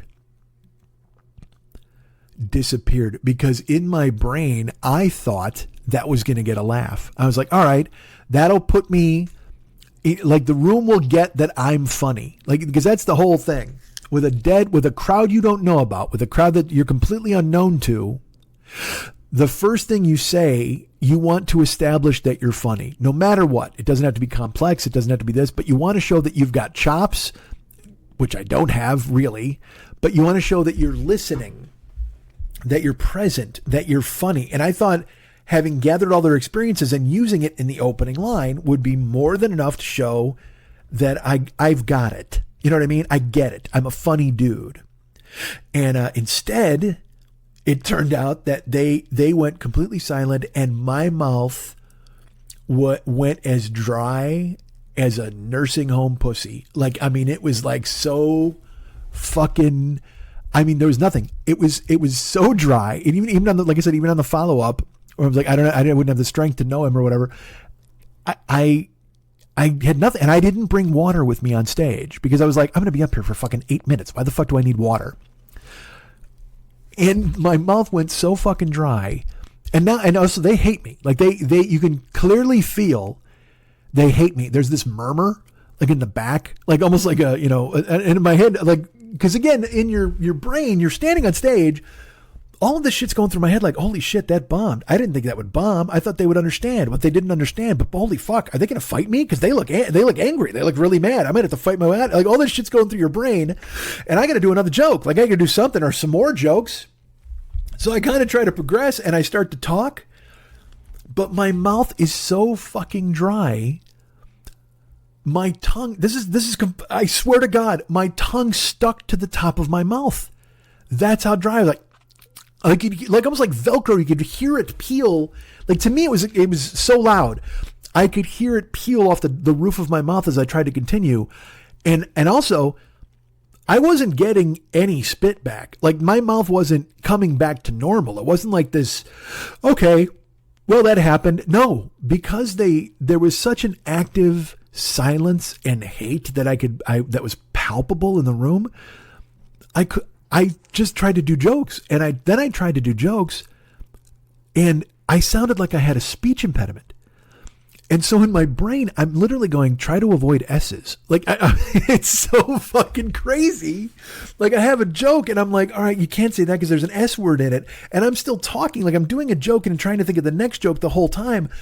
And needless to say, bombed miserably. Like, not one laugh. I didn't get one laugh. Check that. I got a laugh from the guy who sat down. He left one joke. But then I did 8 minutes. I did 8 minutes of silence with a speech impediment, with a fucking boot leather, fucking Doc Martens tongue in my mouth. I mean, it was fucking crazy. It was so fucking bad. And I wrapped up. I go, all right, well, that's enough for all of us. And I just like walked off. And Chris he went up after me and he brought up the next act. And like, it wasn't this because I'm funny. And in the old days when I would do open mics, people would walk up to me and go, hey, man, that was funny, or you were good, or this was interesting. It happened at Lenny's show because a lot of these guys didn't know me. They just knew Lenny had a comedian brother or whatever. And then when I went up with fucking sharp written jokes, they were just like, holy shit. And they approached me and went, man, that was funny. You're really good. Which was nice. And it's real comedians who tour and do all that stuff.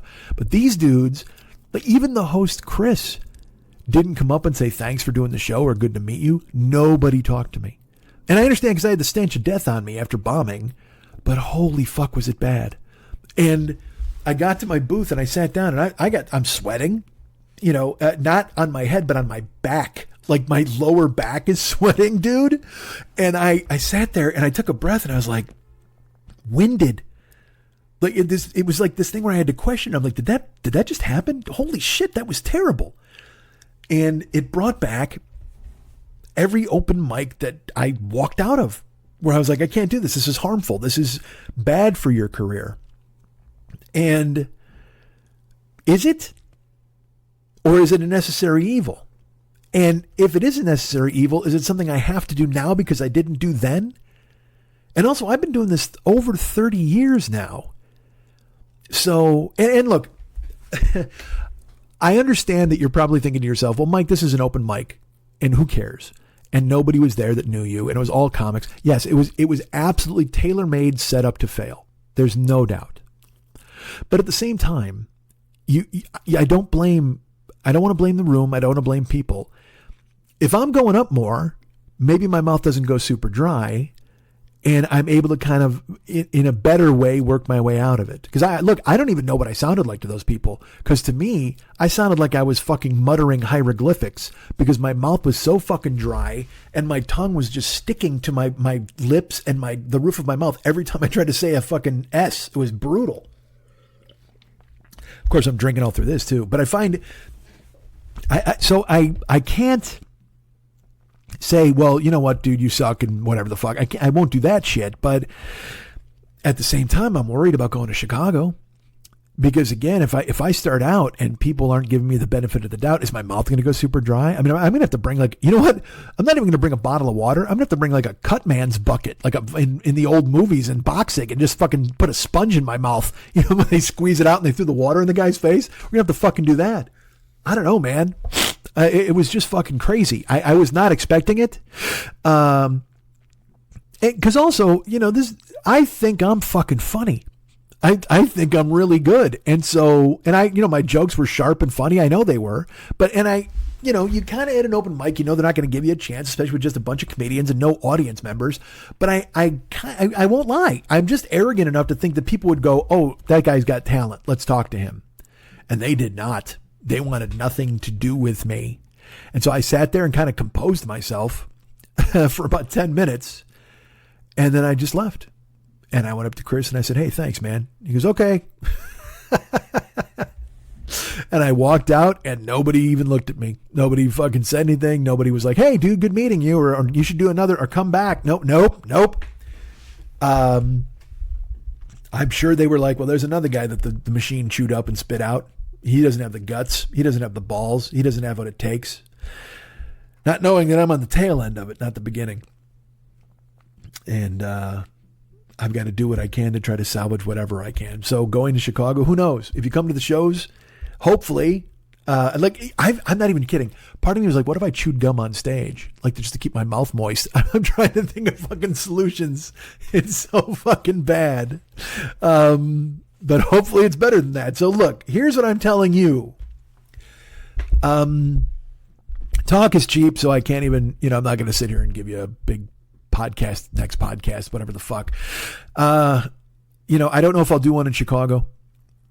I'll be back from Chicago a week from today.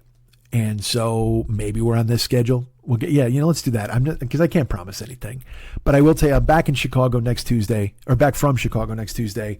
And the plan is to do another podcast next Tuesday to at least recap Chicago and let you know what's up.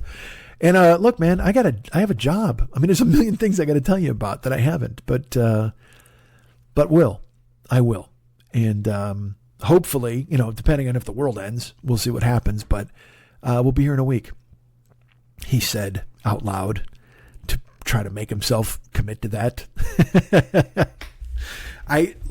I laugh at myself and my ridiculousness, and I laugh at whatever the fuck it is that's chopping wood in my skull and not letting me move forward. But please know, right now, Tuesday, November 14th, at noon or whatever fucking time it is, I have every intention of being back here in a week from today and doing one of these and busting it out for you. Hopefully, not hopefully. See, it's just, I want to do it. Let's put it, the plan is next week to do a podcast.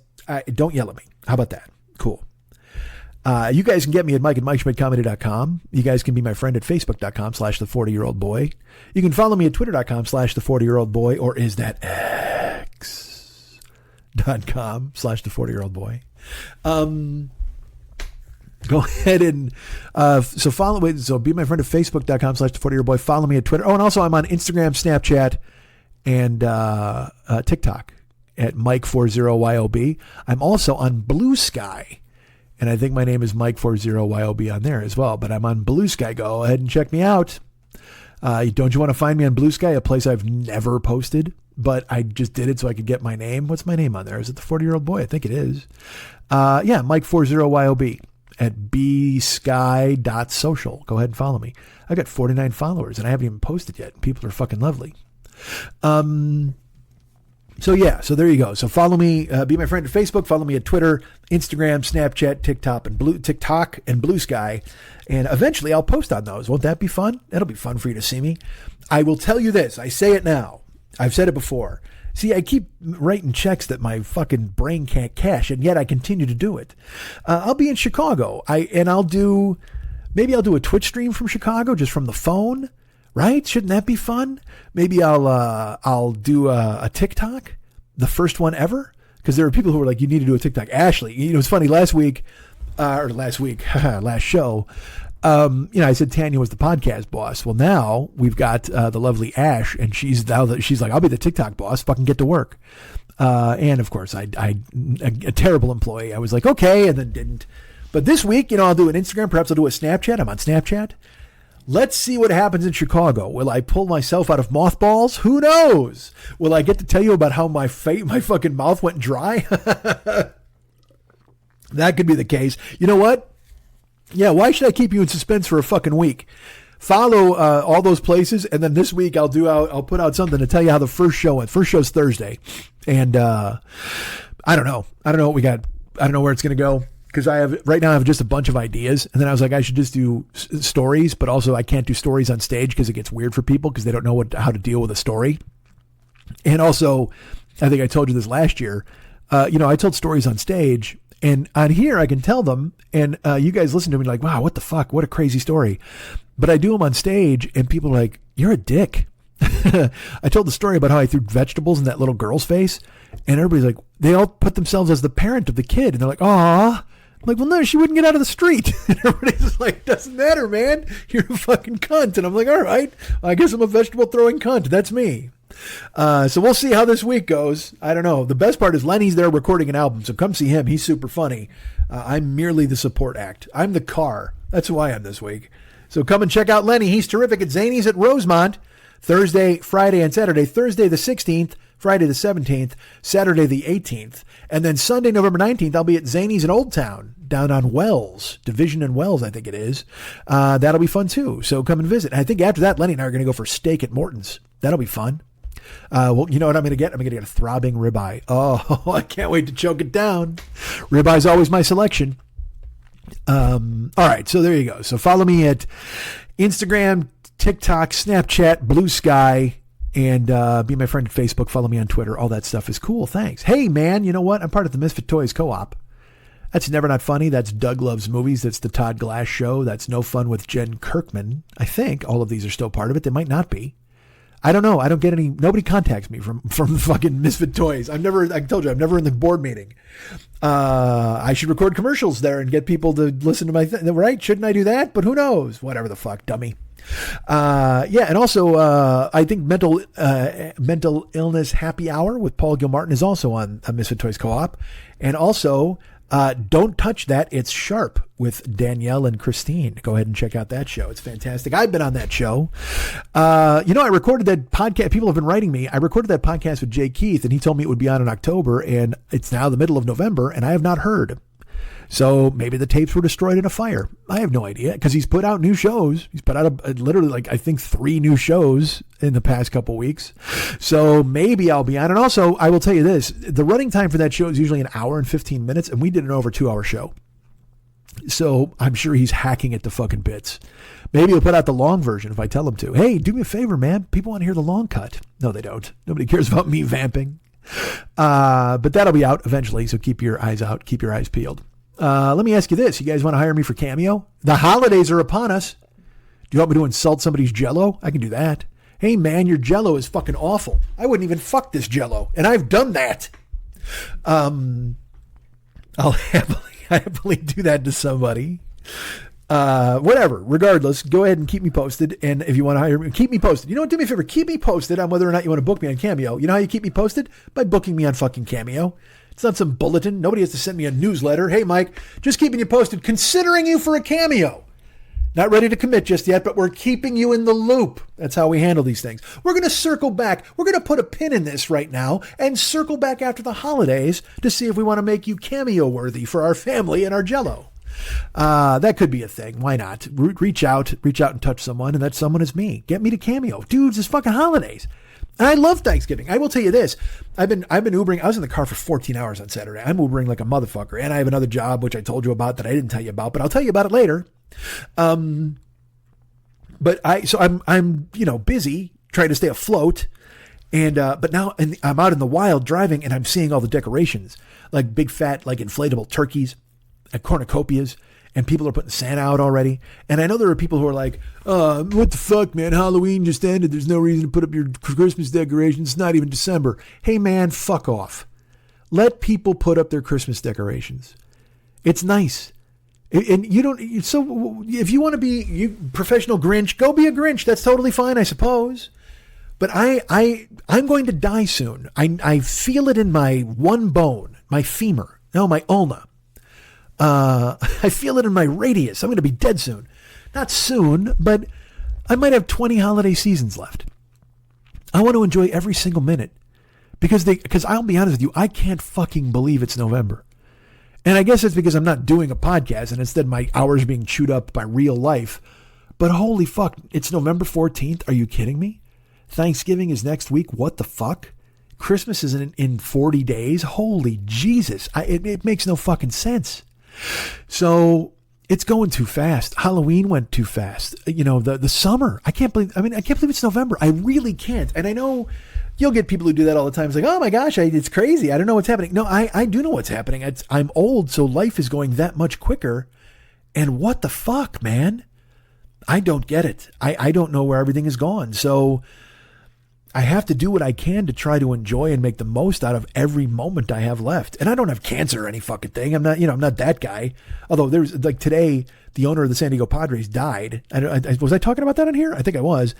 But he's 63. And you're like, Jesus fucking Christ, that guy's 7 years older than me. And he's rich. He should have all of the medicines and potions at his disposal. That guy should live to be fucking 400. But no, he fucking dies. Terrible.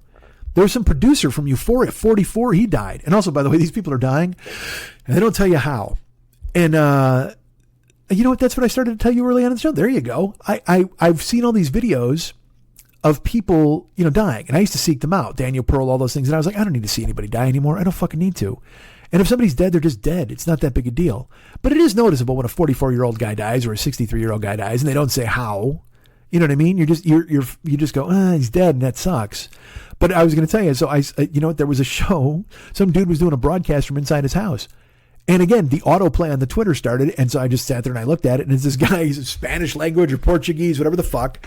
And it is cold as hell. It's just the dude, he's talking on a microphone. He's just talking and he's like, la música, la ba. And then all of a sudden, bang, bang, he gets shot twice. And then a hand reaches in and steals his necklace. I was like, Jesus fucking Christ. And it's such a weird, I've seen it before. I've seen people die. I mean, I was in a room, I watched my mom die, physically was watching her as it happened. It's fucking freaky all the time. But then I've seen these violent deaths over and over on the goddamn internet. You can't help but become desensitized to it. So when I see some dude, you know, and it's always, it's so weird. Like DJs or broadcasters, they always have some nickname, you know, like, you know, Porky or whatever the fuck. And it's a terrible loss when, Porky Rosales got shot in his house or whatever the fuck. I'm like, Jesus, that's awful.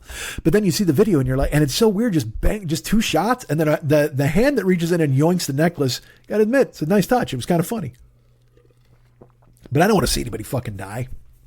So when these young people are dying, in my brain, I'm like, holy shit, how much time do I have fucking left?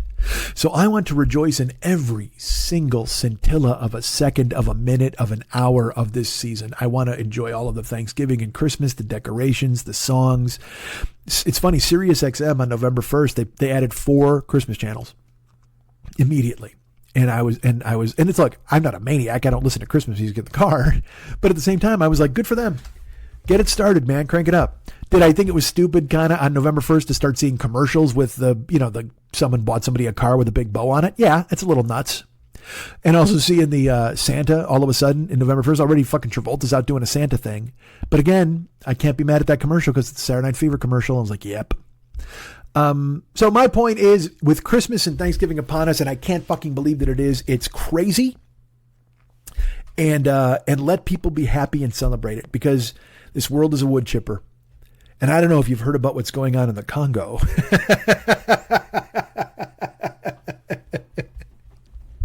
But if, like me, you've seen videos from the Congo recently, you realize celebrating every moment of Christmas is important. So please let people be happy. That's it. Let them be fucking happy.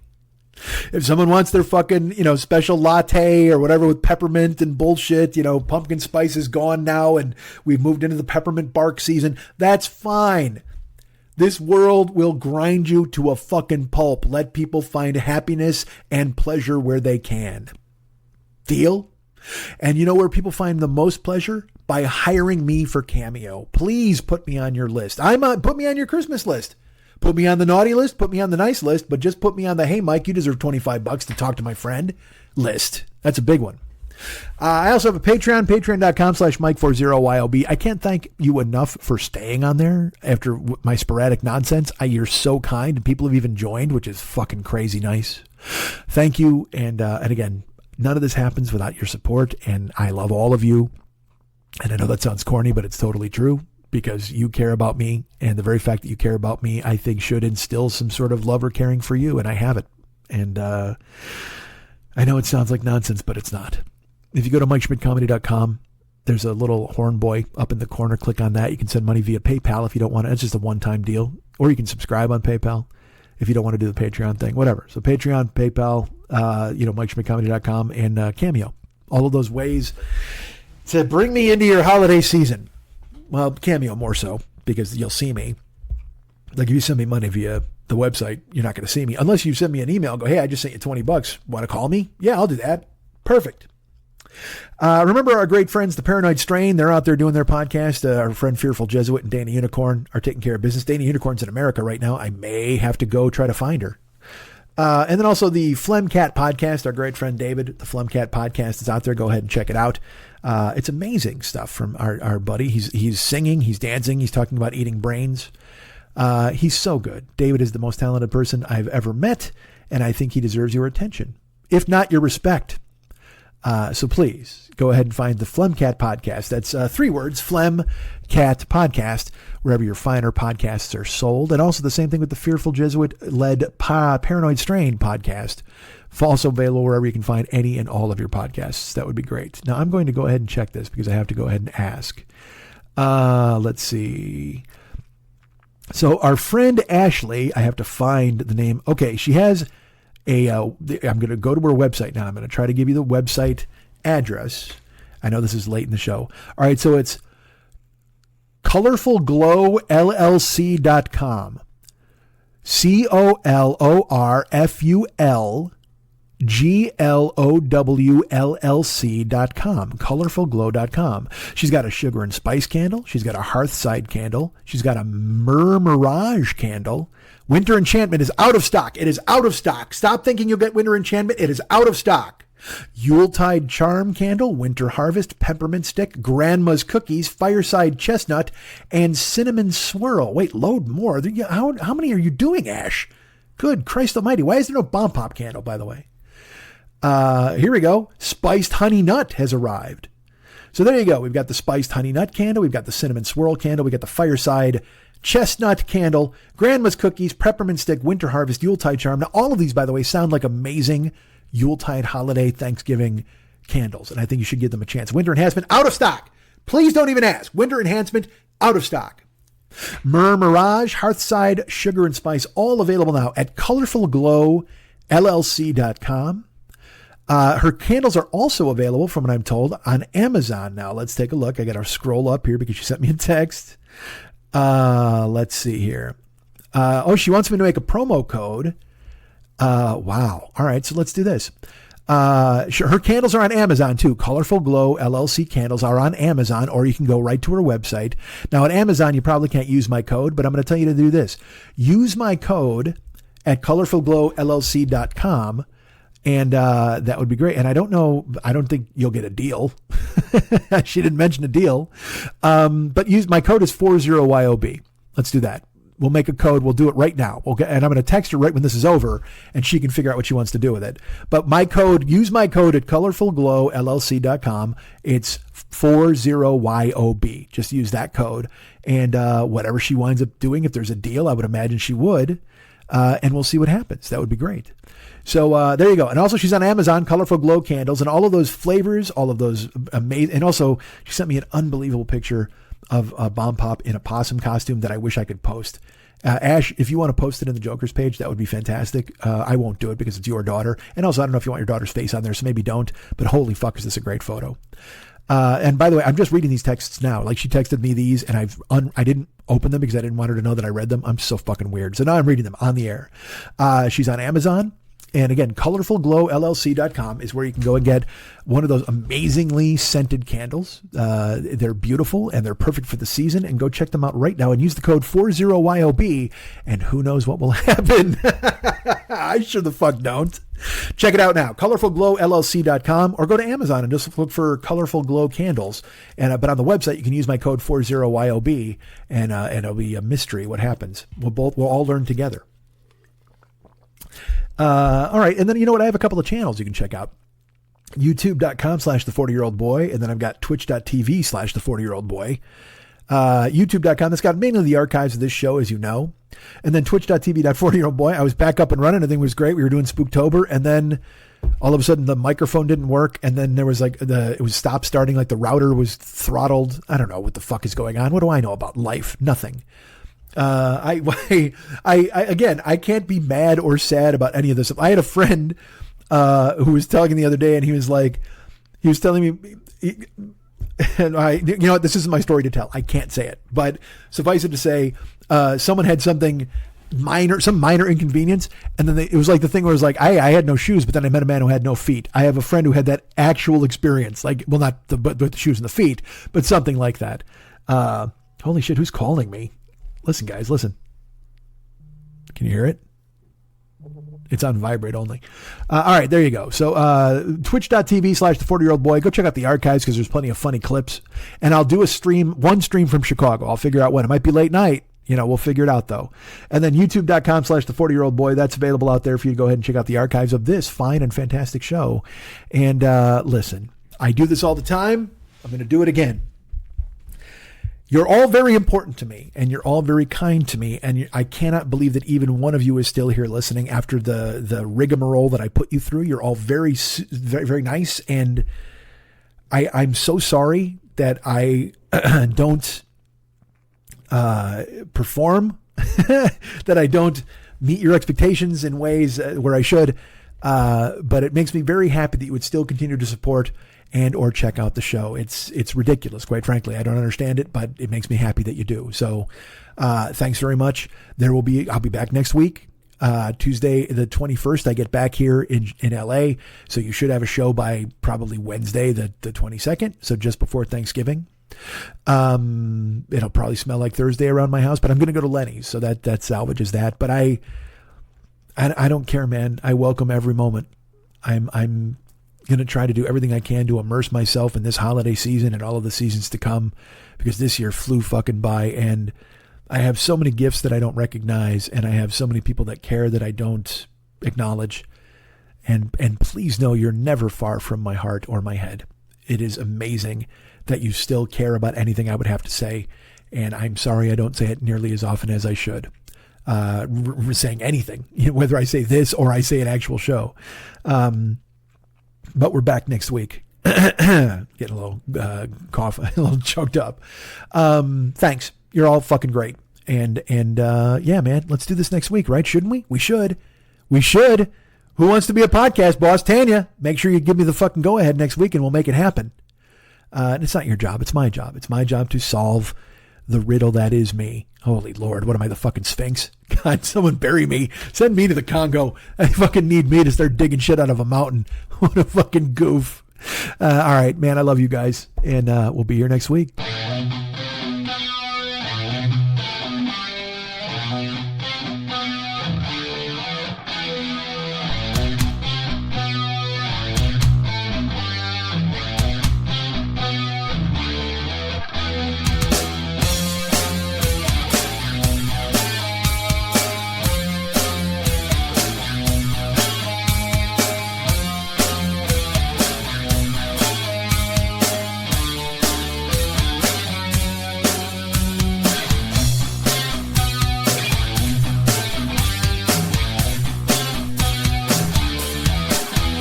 If there's anything I like more than me, it's people who like me. I love me, but if you love me, I love you. 'Cause you know why we both love me. How great am I? Let's talk about that for a while. And by a while, I mean forever.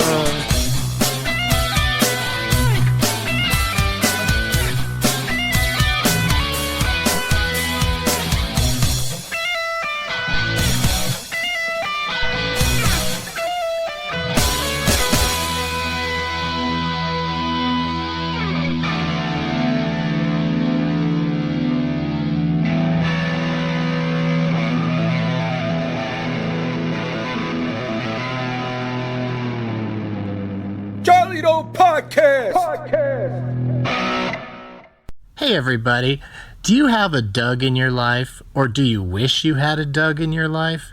Either way, you should check out Wide World of Dougs, the show where comedians Doug Benson, that's me, and Doug Mellard get together to discuss the name Doug and lots of other things, with Dougs and non-Dougs. We don't discriminate.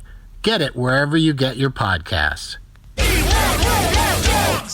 Got it.